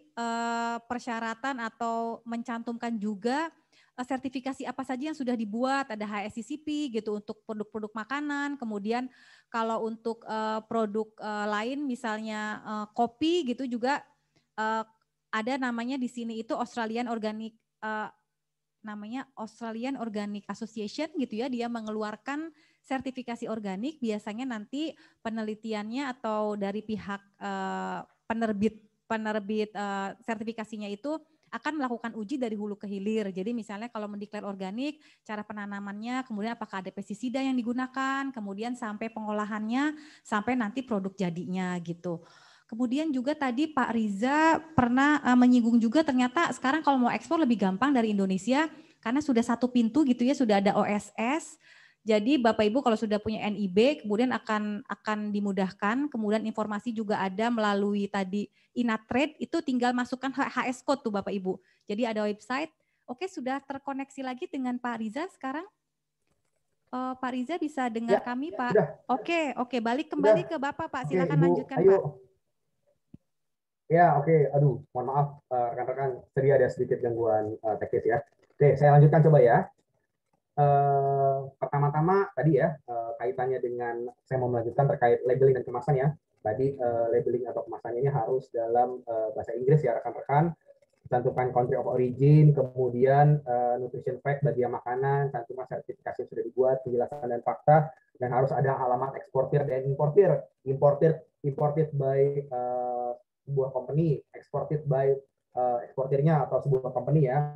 Nanti rekan-rekan bisa baca lebih lanjut lagi di Food Act 1984, ANZ Food Standard Code, dan lain-lain sebagainya. Ya. Kemudian, nah ini ya, mungkin rekan-rekan ini saya coba sadur dari websitenya Kementerian Luar Negeri, salah satu produk yang mungkin layak untuk dijadikan benchmarking dan sudah bisa disebarkan di pasar Australia ya. Ada kolom negara asal, kandungan, komposisi, nutrition fact, dan lain sebagainya. Ini mungkin sebagai contoh penerapan dari produk makanan yang sesuai dengan prosedur dan persyaratan yang ada di pasar Australia. Oke. Ya. Nah, terus kemudian rekan-rekan juga harus pelajari peraturan dan ketentuan hukum yang berlaku untuk produk-produk kita. Kenali peraturan domestik yang berlaku untuk produk, seperti tadi itu syarat bagaimana barang kita keluar dari Indonesia dan kemudian barang masuk ke negara Australia, jenis badan hukum dan badan usaha, dan terkait regulasi terkait impor produk makanan bisa dicek di Biosecurity Act 2015 and Imported Food Control Act 1982. Oke. Nah, ini mungkin ada beberapa website mungkin khususnya bagi rekan-rekan yang ada di yang peserta webinar bisa cek juga di website Kementerian Perdagangan di inatrims.kemendag.go.id. Ini untuk memahami kualitas produk internasional dan juga persyaratan serta regulasi teknis di negara tujuan. Ya, ini rekan-rekan bisa cek di inatrims.kemendag.go.id. Ya, nanti di sini rekan-rekan bisa cek ya dari mulai negara tujuannya, produknya. Terus kemudian ada juga nih website yang dimiliki oleh Intrasen, International Trade Center di macmap.org. Rekan-rekan bisa cek nanti dengan cara memasukkan negaranya apa, negara ekspornya, destination country-nya di mana, Australia misalnya, produknya seperti HS code tadi itu silakan dicantumkan, lalu kemudian rekan-rekan bisa mengetahui persyaratan teknis untuk bisa masuk ke negara tersebut. Nah, ini mungkin ya website rekan-rekan website yang mungkin rekan-rekan bisa pelajari lebih lanjut, digali lagi bisa dicek. Ada inaexport.id, ada terkait tata cara impor di Australian Border Force atau bea cukainya Australia di adf.gov.au. Kemudian ada ketentuan impor pangan di Biosecurity Kementerian Pertanian Australia. Ada juga Inatrims yang tadi sudah sempat kita ulas sedikit, dan juga yang terakhir nih informasi mekanisme ekspor impor milik Kementerian Perdagangan di exim.kemendag.go.id. Ya rekan-rekan. Oke, itu kaitannya sedikit peraturan. Mungkin yang terakhir kaitannya dengan Incoterm. Jadi rekan-rekan, kita dalam dunia ekspor itu kita mengenal ada yang namanya sebuah kesepakatan dagang antara importir dan eksportir. Nah, ada berbagai macam jenisnya seperti yang ada di layar ya. Ada export, FCA, FAS, FOB, dan lain sebagainya. Cuman yang paling common biasanya adalah yang tiga ini. Ada ekspor, ada FOB, ada CFR, dan CIF. Tiga itu aja dulu yang paling sering dipakai oleh pelaku usaha. Nah, term ini artinya apa, Pak? Artinya kita mengikat dua hal. Satu, ketika kita menawarkan produk kepada importir, nih bagi eksportir, produknya itu disesuaikan dengan kesepakatan. Saya ingin menawarkan harganya ekspor, artinya produknya kita tawarkan dengan harga yang masih ada di pabrik ataupun gudang kita. Ibaratnya kayak transaksi lokal lah. Ini harga saya di sini, harga di pabrik saya di Bogor, berarti harga jual saya adalah misalnya Rp10.000 per kemasan atau Rp10.000 per kilogram. Nah, tapi ketika misalnya teman-teman bilangnya FOB atau free on board, jadi artinya produk tersebut sudah harus sampai di atas kapal atau di atas kargo ya rekan-rekan, bagi itu pesawat ya misalnya. Jadi bukan cuma sampai pelabuhan, bukan cuma sampai bandara, tapi sudah naik di atas kapal gitu ya rekan-rekan. Ini yang sedikit salah mispersepsi. Artinya apa? Kalau saya punya produk misalnya di Bogor ya, Bogor Jawa Barat, saya punya produknya di sini di Bogor. Kemudian saya mau mengirim ekspor ke Australia, saya pelabuhan ekspor terdekat berarti di Jakarta, di Tanjung Priok ya misalnya, TP misalnya gitu. Nah artinya saya harus menghitung nih, barang saya naik ke atas truk atau ke atas kontainer nih, berapa ongkosnya? Tentunya barang dari pabrik, dari gudang naik ke kontainer, naik ke truk, nah, tentunya ada ongkosnya dong. Kemudian barang tersebut dibawa ke sampai pelabuhan, barang tersebut diturunkan, barang tersebut dinaikkan ke atas kapal, tentunya ada biayanya. Dan juga nggak cuma biaya yang bersifat angkut-angkutan, dan juga ada biaya yang sifatnya berkaitan dengan dokumentasi seperti pembuatan dokumen-dokumen dan lain sebagainya. Itu ya kalau FOB ya. Nah, selanjutnya adalah CFR atau cost and freight atau CNF biasanya. Itu barangnya itu sudah dikirim sampai pelabuhan negara tujuan tapi masih di atas kapal. Artinya FOB tinggal ditambah ongkos freight. Gitu ya. Tinggal ditambah freight cost-nya atau ongkos kirimnya berapa. Adapun nanti ada lagi yang namanya CIF, cost insurance freight, artinya barang kita sudah sampai di pelabuhan negara tujuan, ditambahkan asuransi untuk pengiriman. Gitu ya rekan-rekan. Nah, ketika rekan-rekan menghitung biaya, nanti akan coba kita sedikit bahas terkait formula ataupun rumusnya. Tapi ada juga Incoterm ini juga mengikat ke responsibility. Jadi kalau misalnya nih, mohon maaf teman-teman, kaitannya export, rekan-rekan perjanjian ekspor nih dengan importir gitu. Oh, barang kita sampai ekspor aja dulu. Nah, kemudian berarti untuk sampai ke sini itu berarti yang mengurus biasanya adalah importir. Rekan-rekan boleh ngebantu, boleh aja dong, namanya juga partner bisnis. Tetapi kaitannya sama responsibility, rekan-rekan selesai dari ekspor, selesai sampai barang keluar dari pabrik atau gudang kita. Artinya ketika mohon maaf jika worst case terjadi sesuatu dari pabrik kita sampai pabrik mereka, otomatis itu sudah bukan menjadi tanggung jawab kita, gitu ya. Jadi Incoterm ini yang kita bahas ini bukan hanya melekat kaitannya dengan harga, tapi juga tanggung jawab atau responsibility ya rekan-rekan. Sama juga artinya kalau misalnya barang kita FOB, transaksinya artinya kita bertanggung jawab di sini. Selanjutnya itu sudah menjadi tanggung jawabnya sudah berpindah ke pihak buyer ataupun pihak importir ya rekan-rekan. Gitu. Nah ini mungkin sedikit rumus-rumusnya ya. Kalau misalnya export itu artinya harga produk aja yang mengikat seperti HPP, kemasan, palet dan lain sebagainya. Tapi kalau FOB atau free on board itu dia harga barangnya sudah termasuk dengan MKL, tracking, dokumen, handling di pelabuhan. Kalau misalnya rekan-rekan mengirim barang yang dibatasi berarti ada biaya keluarnya. Kalau misalnya pakai transaksi bank, LC dan lain sebagainya ada biaya banknya. Dan kemudian dokumen-dokumen tambahan lainnya rekan-rekan ya. Ini yang harus rekan-rekan highlight juga. Nah, ini kalau misalnya FOB. Nanti kalau misalnya yang CNF atau CFR, cost and freight ini ya prinsipnya cuma FOB ditambahin oleh biaya pengiriman. Gitu ya rekan-rekan. Nah, yang terakhir mungkin yang paling sering itu adalah CIF. Jadi tinggal CNF tadi yang ini ditambahkan insurance, baru kemudian kita bisa dapat CIF itu apa. Oke, sementara itu aja sih rekan-rekan kaitannya dengan komponen perhitungannya yang cukup simpel. Kalau misalnya di rekan-rekan ingin pelajari lebih lanjut, nanti bisa belajar lagi nanti kita ya lebih detailnya lagi terkait kalkulasi di PPI. Ini ya komponen-komponen biaya ekspor, ada harga pokok produk, ada handling. Nah, handling ini meliputi kemasan, packing, labeling dan lain sebagainya. Terus kemudian jasa MKL nih, ibaratnya barang dinaikin, barang diturunin, tracking kontainer, narik kontainer dari pelabuhan ke tempat kita. Apakah yang paling ideal kontainer narik dari pelabuhan ke tempat kita, atau kita pakai truk kita dari tempat kita, barang dikirim ke pelabuhan, baru kemudian kita melakukan staffing dan lain sebagainya. Terus ada namanya terminal handling charge atau handling untuk di pelabuhan nanti ya, untuk ngangkat-ngangkat dari si handling tadi. Oke. Selanjutnya ada biaya keluar juga, mungkin khusus untuk produk-produk yang sifatnya dibatasi tadi. Ada juga biaya bank ya, kalau misalnya rekan-rekan menggunakan pihak ketiga atau dalam hal ini adalah bank ya.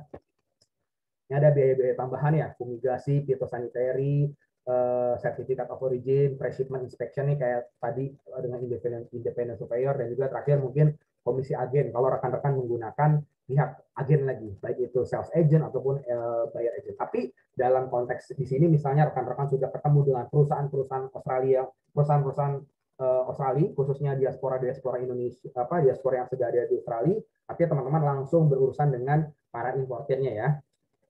Oke. Nah, yang terakhir mungkin sedikit aja terkait masalah pembayaran, ada yang namanya cash in advance atau misalnya bayar di muka lah, ibaratnya atau down payment. Ini mungkin yang paling ingin diharapkan oleh eksportir.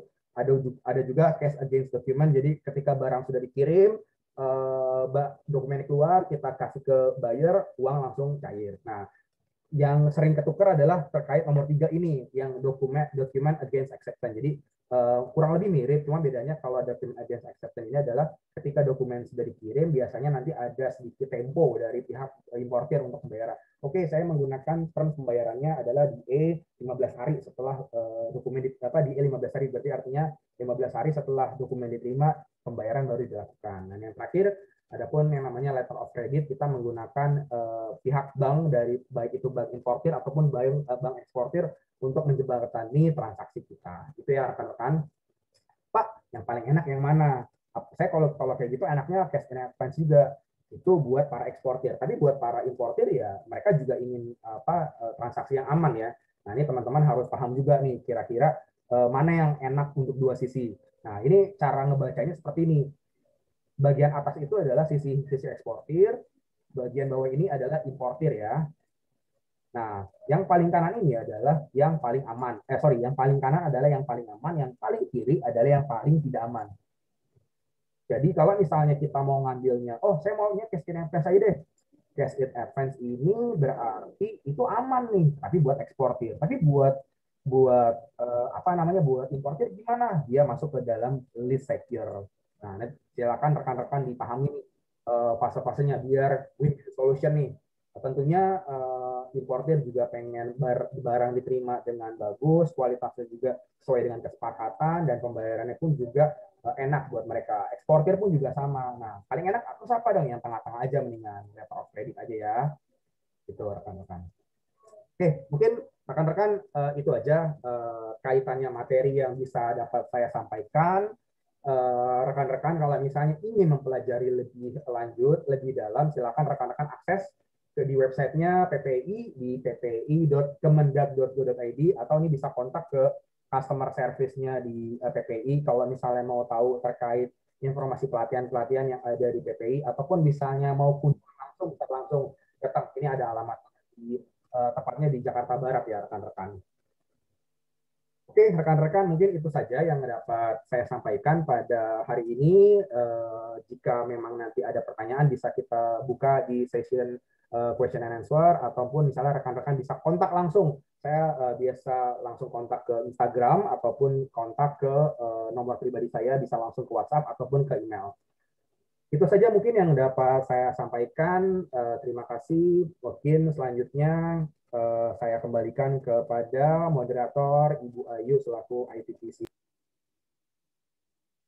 Terima kasih Pak Riza atau Pak Udit, ini lengkap sekali tadi penjelasannya Pak mengenai bagaimana persyaratan dari mulai kita pemilihan produk, kemudian sampai konstruksi harga, sampai kemudian bagaimana customs clearance-nya.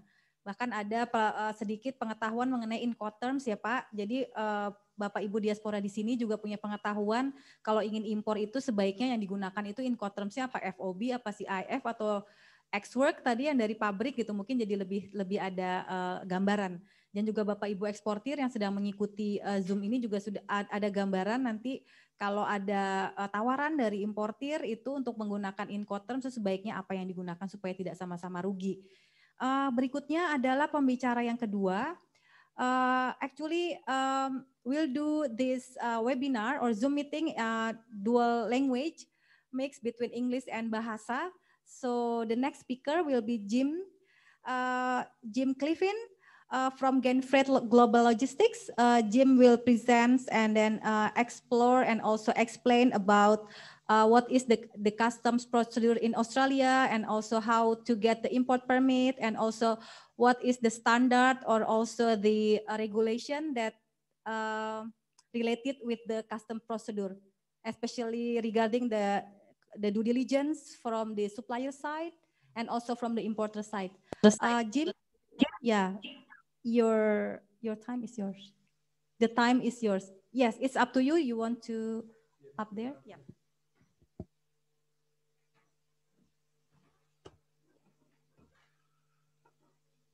Hello, it's very nice to meet you all, people here in Brisbane and in Indonesia, and thank you for the opportunity for this presentation. Okay, I need to go to supplier.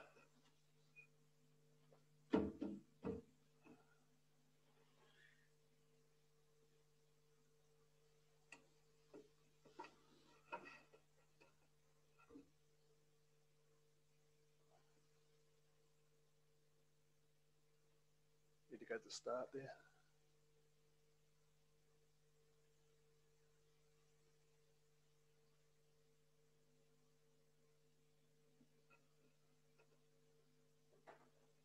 Okay. One of the most important things is to do some due diligence, especially with your supplier. You need to know that they can provide you with a product that meets Australian standards. Some of these standards are very strict.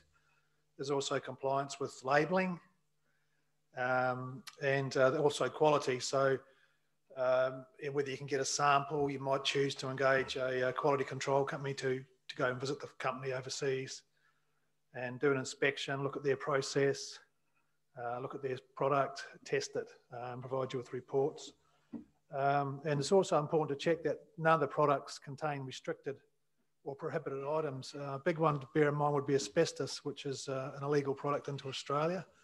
And if you get a product coming in with asbestos and you haven't done your due diligence, you can get substantial fines. And this has been the case, especially in the last couple of years. A company in Perth brought in a product, had asbestos in it. They self-reported it and got fined $200,000. So it's very important that sort of things looked into. And also negotiate your Incoterms. That's been touched on with the previous presenter. He's done a very, very good job in covering a lot of stuff for you. Typically in Australia, the Incoterm used would be FOB, free on board. That gives you the opportunity to control the freight, you know, how much it's going to cost, the transit times, and gives you the opportunity to say to your forwarder, I want this vessel, I want this airline, I want this transit time. Also, your supplier needs to be able to provide you with the correct documents. So if you've asked them if they've sent stuff to Australia before, they might have some experience and they might know exactly what they need, but it's always important for you to tell the supplier what he needs to provide, because the rules change, they might not know, so it's easier for you to get that information here locally. Some of the things that you need to check on, it's been covered before, but import permits, treatment certificates, certificates of origin, that sort of thing. Okay. Australian customs, the customs procedure here is quite straightforward. It's all done electronically, and typically you'd get a licensed customs broker to do your customs entry for you. Anything coming to the country has a customs control over it, and you need to do an import entry. Some of them are an informal entry, so goods under $1,000 You don't need to do a formal entry. Customs just want to know what it is, and it'll come through the system as long as it's permitted. But over $1,000, a formal entry is required. And some products will be scrutinised by the Department of Agriculture, and they process these by requesting documents from you. They may inspect it, or they may order it for treatment. So a wooden product that comes in that hasn't been fumigated may get directed for fumigation, or it may be destroyed. So you've got to be very wary of that. Quarantine's pretty strict here because we're an island nation, and they're trying to protect our agriculture industry. So they're pretty tough, and for good reason. Customs clearance. So that's electronic here in Australia. It's pretty straightforward. Your broker will request the documents to do the entry. He's going to want a bill of lading or an air waiver if it's a bill of lading for sea, air waiver for air, commercial invoice, packing list, packing declaration, that's for sea freight shipments, and that's to cover, that's a declaration for any wood items that have been used in packing, like pallets or crates, where the straw's been used in the packing, used fruit cartons, that sort of thing. They want to make sure that those items are not there, but wooden products have been fumigated or heat treated. And they normally have an ISPM stamp, which is a global standard. And other things we're looking for is a certificate of origin. So you've got two options for Indonesia. You've got ICEPA or the Asian Free Trade Agreement. So you need to get advice on which is the best one for your product, because different products have different rules and maybe advantage over one free trade agreement over the other. So other documents you might be required to present: fumigation certificates for timber, import permits, that's mainly for dairy, food, meat, that sort of thing. Motor vehicles, they require an import permit. They've got to be in place before the shipment leaves overseas. Otherwise you can get fined, or it could go into storage because you can't get the goods cleared. Phytosanitary certificates, new and unused declarations for machinery, mosquito declaration, that's normally for items that could have been exposed to water.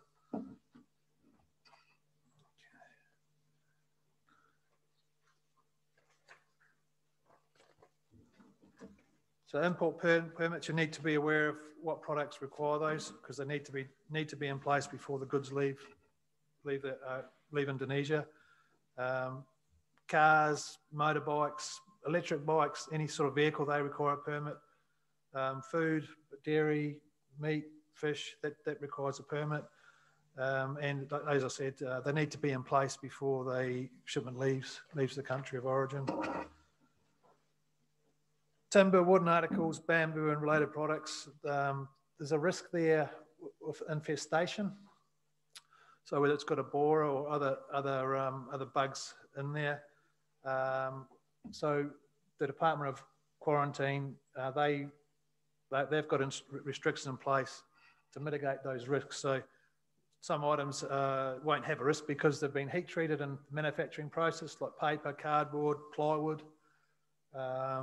So you've got two main options with the timber products, wooden items, and that's heat treatment, where the timber or the wood items heated to a certain temperature for a certain amount of time, and that will kill any bugs in there, or fumigation. Most common one's methyl bromide, that's mainly used for the fumigation. And you'll also be required to provide some documentation to quarantine in the form of a heat treatment certificate or a fumigation certificate. Also, with the timber products, there's regulations in Australia to make sure that the wood has been harvested legally. So you've got due diligence required there to make sure that it's not an illegally logged product, and the legally logged product is governed by the rules in the country of origin. Okay, so how can Genfreight assist you? We can provide a classification of the goods before they're exported. So that's important, so you know what duty rate's applicable, if there's a preferential duty tariff with the free trade agreement, and also you've got the correct classification on your certificate of origin, because if the certificate of origin comes in with the wrong classification for Australia, it won't be applicable. You won't be able to use it. Therefore, you might have some duty implications. They also might find that the goods are duty free in their own right, so you might not need a origin. We can also advise on import requirements and regulations. So anything that you need to be aware of and you need to abide by, or the supplier needs to abide by. Advice on prohibited items. We touched on asbestos. Some chemicals are illegal. Firearms, some toys are prohibited. So it's good to check that out before you make a commitment to purchase the product. Advise you on documentation. Advise you on freight costs and customs clearance, delivery, handling charges here. That's very important to know before the goods are sent for your costings. We can obviously provide you with a door-to-door logistics solution, where it's from Ex Works arranging pickup from the supplier to delivery to your door. We can also advise you on transit insurance, which is very important. A lot of people neglect that. And then they find out that when there's a problem and they don't have insurance, or their insurance that they've been offered doesn't cover the product sufficiently to recoup their costs. The Australian government's pretty good with information. Border Force, that's Australian Customs, Department of Agriculture, and also DFAT. So DFAT's very good for information on your free trade agreements. So it's good to read up on that. Department of Agriculture, that'll go over requirements for wooden products, food, that sort of thing. And Border Force has a pretty broad coverage of most things, and things that are restricted, and advice on what you can and what you cannot bring into the country. I'll try to keep this brief because there's so many things we can talk about, and it can get a bit overwhelming for you and for me. so that's basically it. So if you've got any questions, I'm happy to answer them later on. And thank you for your time. Thank you, Jim. Thank you for your explanation, James. Actually, we are still discussing. We still have time for the question and answer. Yeah, like 20 minutes. Okay, I have some question that raised by the participants from Zoom link. Tapi saya mau kasih kesempatan kepada Bapak Ibu yang hadir di sini. Apakah ada pertanyaan kepada pembicara pertama ataupun kepada pembicara kedua? Saya persilakan terlebih dahulu Bapak Ibu yang hadir pada siang hari ini di sini. Apakah ada pertanyaan? Silakan Pak.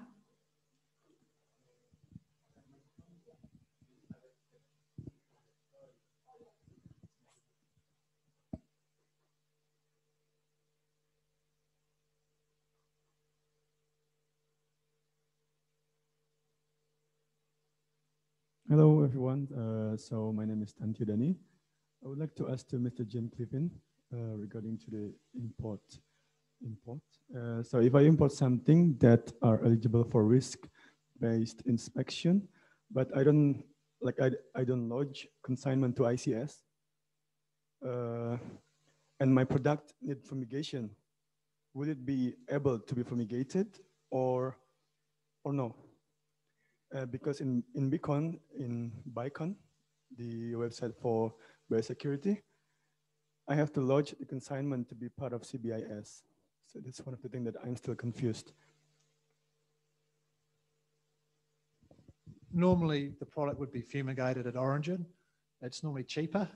Fumigation costs in Australia are quite high. And you also need to transport the item to a fumigation facility. If the product hasn't arrived into an approved facility, it needs to be transported to another facility. And the minimum charge is quite high. So if you've got a couple of boxes that need to be fumigated, the minimum charge could be 5 cubic meters. So okay. That's another thing to be aware of. So it's best to get it done at origin. It saves a lot of extra time and money on arrival, because if it's sitting and fit to get fumigated and it's taking another 10 days, it could be storage costs. You don't have your product to sell. So it's better to get done there, better to get done at origin. Also, so if I already like having the fumigation certificate and then phytosanitary certificate, COO, everything from the origin country, I don't need to do anything in Australia. Well, it may get inspected. Quarantine may want to look at it, and then they may direct it to be processed further or fumigation, or they might just let it go through. Okay. So it's not because you've got all the documentation. It's not a guarantee that everything's okay. Certain products are higher risk, and so they assess them differently. Okay. Okay. Thank you. Thank you. Thank you for the question. Is there any other questions? Oh yes, please, Pak. Pak Welly.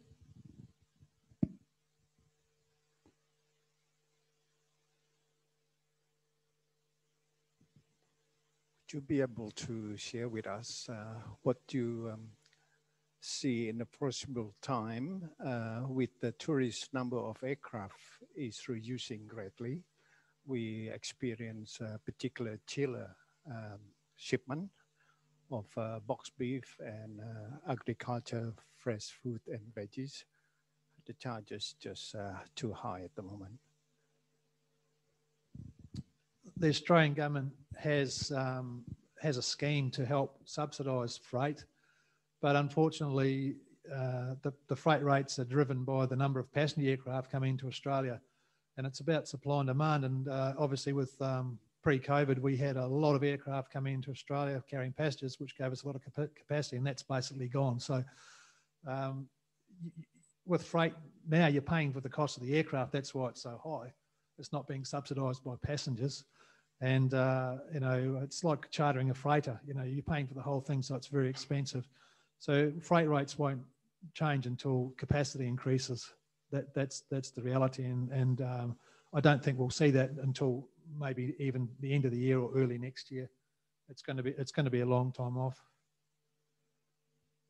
Does that answer your question?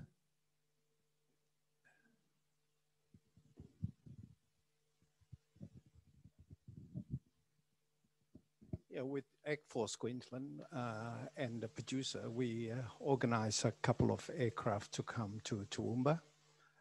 Firstly, with Cathay Pacific 747 Jumbo, it's a 100% freighter. And recently, we can secure Singapore Airlines.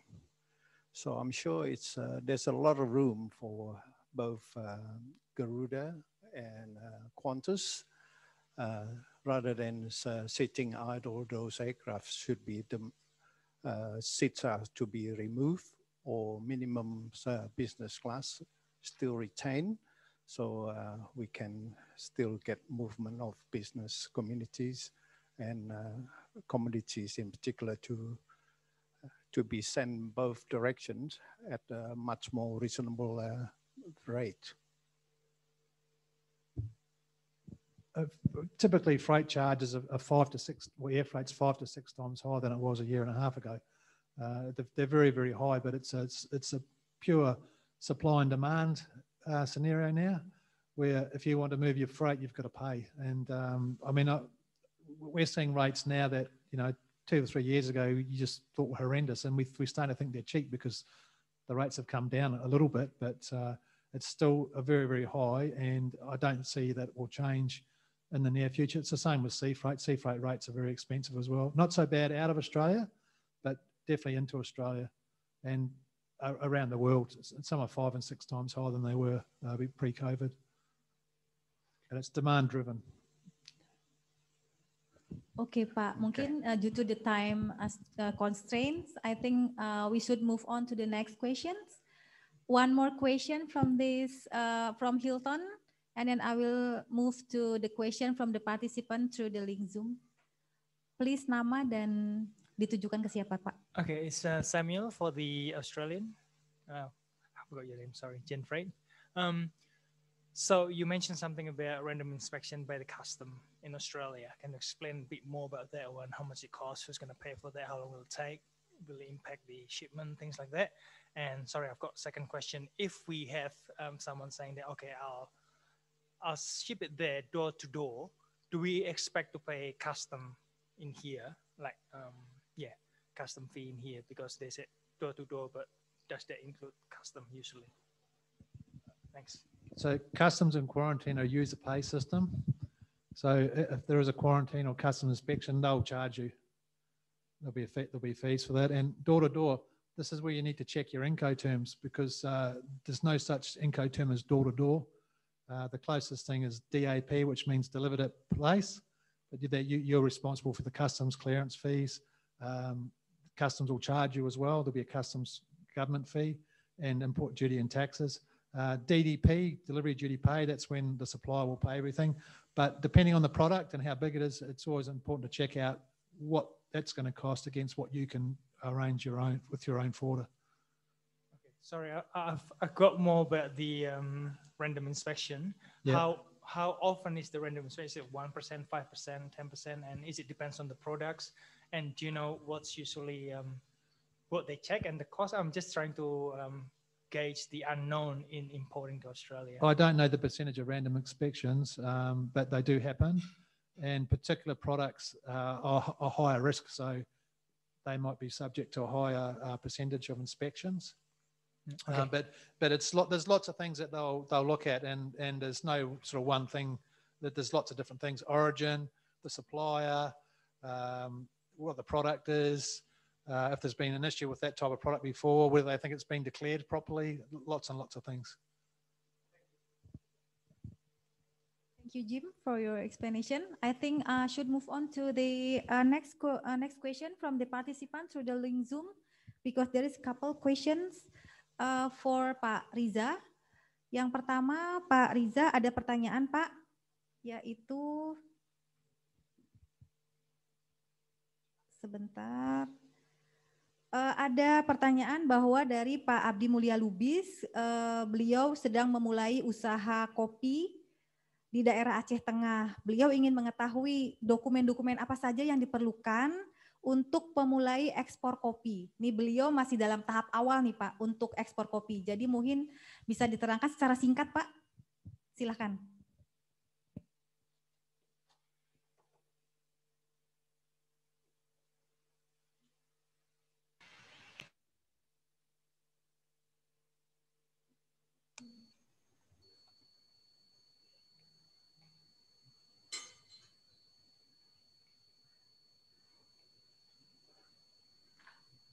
Oke, sorry.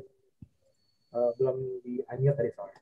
Oke, terima kasih banyak untuk Pak Abdi Mulya Lubis di Aceh Tengah ya, terkait bagaimana Bapak mau ekspor kopi ya. Nah, sebagai informasi nih, mungkin kita semua sudah tahu ya bahwa kopi-kopi yang berasal dari Aceh, khususnya untuk wilayah Gayo ini sudah sangat terkenal nih di pasar dunia. Baik itu di Amerika, Eropa, ataupun juga di Australia. Mungkin prinsipnya kalau untuk ekspor kopi, Pak, ada beberapa sih, Pak, dokumen dasar yang bisa Bapak urus. Yang pertama tadi itu adalah eksportir kopi sementara. Itu bagi Bapak yang mungkin belum memulai, itu bisa diakses di www.inatrade.kemendak.go.id.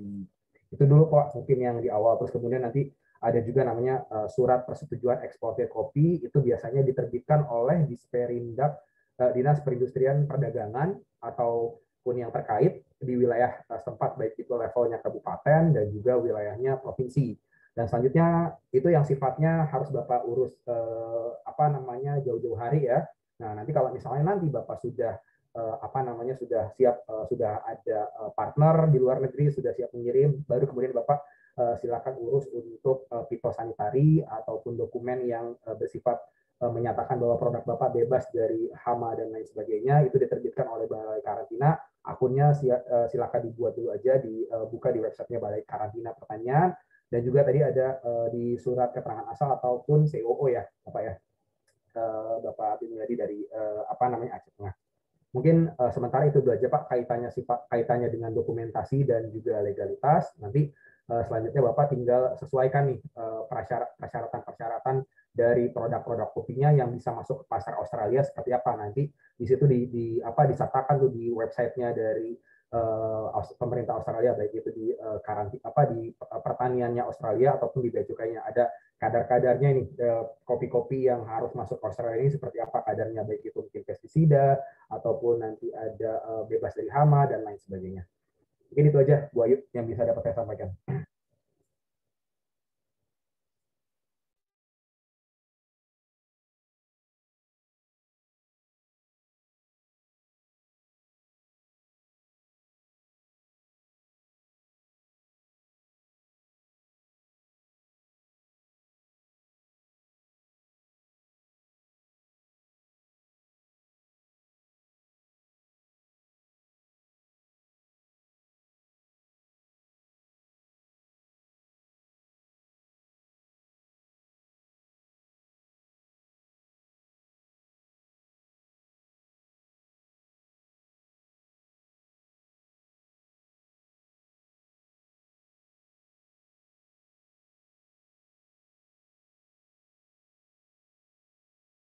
manufacture declaration bagaimana memproduksi keripik buah itu. Nah, juga mereka akan melihat ibu punya ingredient dan packagingnya, labelingnya, gitu. Nah, juga mereka ingin tahu alergennya, Bu. Kalau misalnya ibu ada menggunakan preservatif atau apa gimana untuk keripik buah itu harus dideklarasikan di dalam labeling.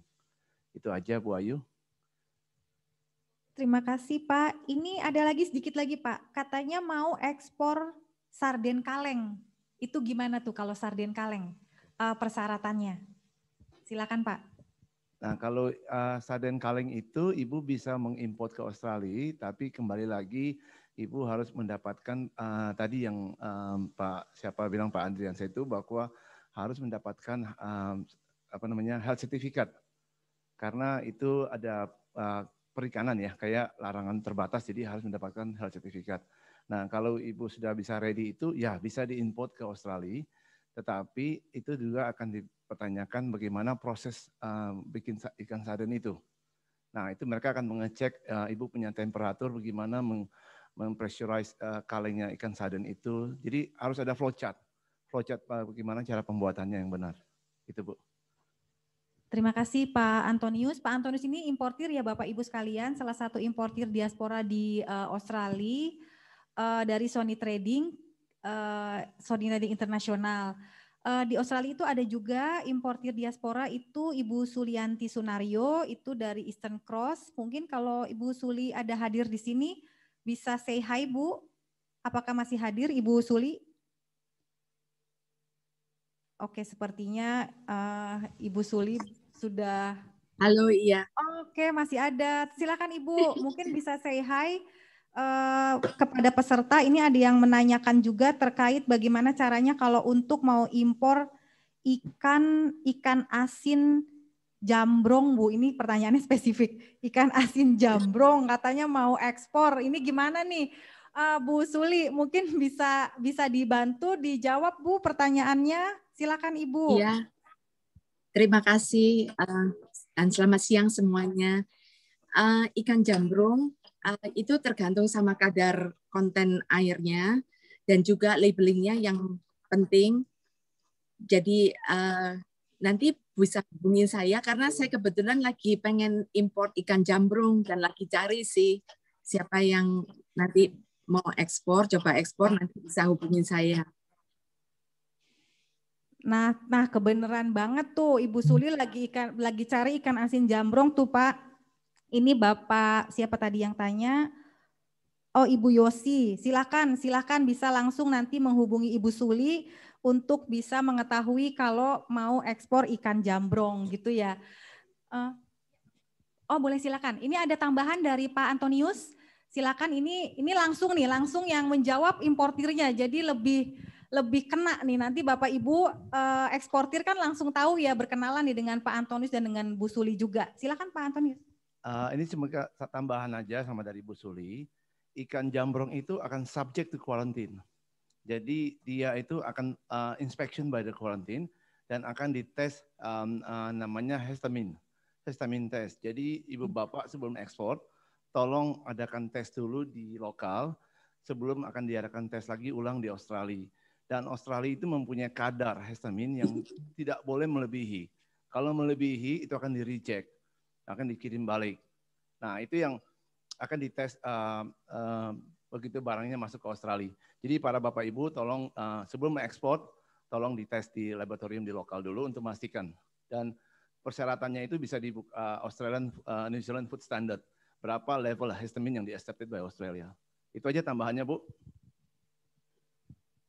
Oke, terima kasih Pak Antonius. Mudah-mudahan Bapak Ibu ini mohon maaf ya, kami tidak bisa menjawab atau mengajukan pertanyaan Bapak Ibu semua karena keterbatasan waktu. Tapi nanti setelah ini Bapak Ibu yang mengikuti webinar ini bisa langsung, mungkin saya nanti mohon izin kepada Bu Suli dan Pak Antonius, apakah boleh kami share emailnya kepada peserta di sini? Oke, boleh nanti kami share kepada Bapak. Oke, baik, terima kasih. Jadi nanti Bapak Ibu sekalian bisa langsung mengkontak Bu Suli dari Eastern Cross dan juga Pak Antonius dari Sony Trading Internasional. Jadi bisa langsung ini nih business matching gitu ya. Mungkin begitu pada sesi panel kali ini kami kembalikan kepada MC. Silakan Mbak Dinda.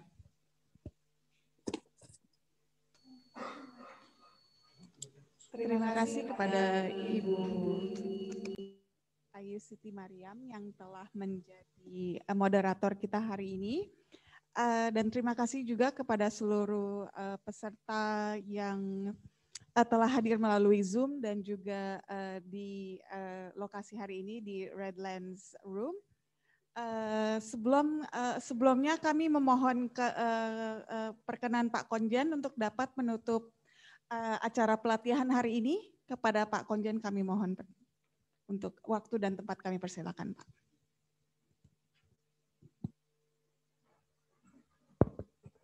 Assalamualaikum warahmatullahi wabarakatuh. Pertama saya ingin mengucapkan terima kasih yang tidak terhingga kepada Kepala Balai Besar PPI Kementerian Perdagangan yang dalam hal ini Bapak Haryono Hadi, dan juga tentunya kepada narasumber kita kali ini, yakni Bapak Andrisa Sarifuddin dan my colleague in Australia, Pak Jim Cliffin, for providing your insight on how to import into Australia under the complex of regulation here. But this is a very important step that we can share, we can get the insight because many of us hasn't trying to export to Australia under the circumstances that the government has been put it in place. Saya juga ingin menyampaikan kepada tim ITPC Sydney yang sudah memberikan mengatur jalannya pertemuan hari ini, mengorganisasikan dari scratch dan terselenggaranya dengan baik dan lancar pada siang hari ini waktu Australia, dan tentunya para diaspora Indonesia yang berada di ruangan ini dan juga teman-teman di Indonesia yang sudah mengikuti jalannya pertemuan ini dengan sabar dan dengan tekun. Saya berharap apa yang sedikit ini bisa memberikan semangat, ya, bisa memberikan daya juang bahwa sebenarnya tidak sulit untuk melakukan ekspor ke Australia. Tentunya kami sebagai penyelenggara membuka tangan selebar-lebarnya kepada Ibu dan Bapak sekalian, baik yang hadir di sini maupun yang melalui Zoom. Sekiranya ada beberapa pertanyaan yang perlu disampaikan, yang bisa kami tindak lanjuti atau kami fasilitasi. Pentingnya, yang paling penting adalah jangan menunggu untuk memulai, tapi mulailah dari sekarang, dan mulailah dari yang kecil, dan mudah-mudahan Tuhan memberkati. Semoga semuanya sukses menjadi wirausahaan Indonesia, dan semoga teman-teman menjadi diaspora champion. Salam ekspor dan sukses selalu. Terima kasih. Assalamualaikum warahmatullahi wabarakatuh. Terima kasih sekali lagi kepada Bapak Konsul Jenderal Republik Indonesia untuk New South Wales, Queensland, dan South Australia, Bapak Heru Hartanto 10. Demikianlah untuk acara pelatihan hari ini. Namun sebelum kami menutup acara, kami mohon kepada seluruh peserta yang hadir hari ini melalui Zoom untuk dapat menyalakan videonya karena kita akan melakukan grup foto. Ya, jadi kami kepada seluruh peserta yang mengikut pelatihan melalui Zoom, kami mohon berkenan untuk menyalakan video. We will do a group shot of the participants that joined today through Zoom. All right. I hope everybody is ready. Sudah siap, Bapak Ibu? Baik. Oke. 1, 2, 3. Baik, sekali lagi Bapak dan Ibu. Ya, sudah siap? 1, 2, 3. Alright, one last time, terakhir kali lagi. Baik, oke. Semua sudah siap? Ya, this is the last one. 1, 2, 3. Baik, terima kasih sekali lagi kepada seluruh peserta hari ini. demikianlah pelatihan ekspor impor bagi diaspora Indonesia di Queensland dan juga eksportir di Indonesia hari ini. Izinkan kami mewakili ITPC Sydney sebagai penyelenggara mengucapkan terima kasih kepada KJRI Sydney, PPEI Kemendag, AIBC Queensland, Kopi Kapal Api, Sony Trading Group, Ozimax International, serta seluruh pihak yang telah membantu terselenggaranya pelatihan ekspor impor ke Australia bagi Indonesia di Queensland dan eksportir Indonesia hari ini. Sampai jumpa pada pelatihan kami bagi diaspora Indonesia di South Australia bulan Maret besok. Bye.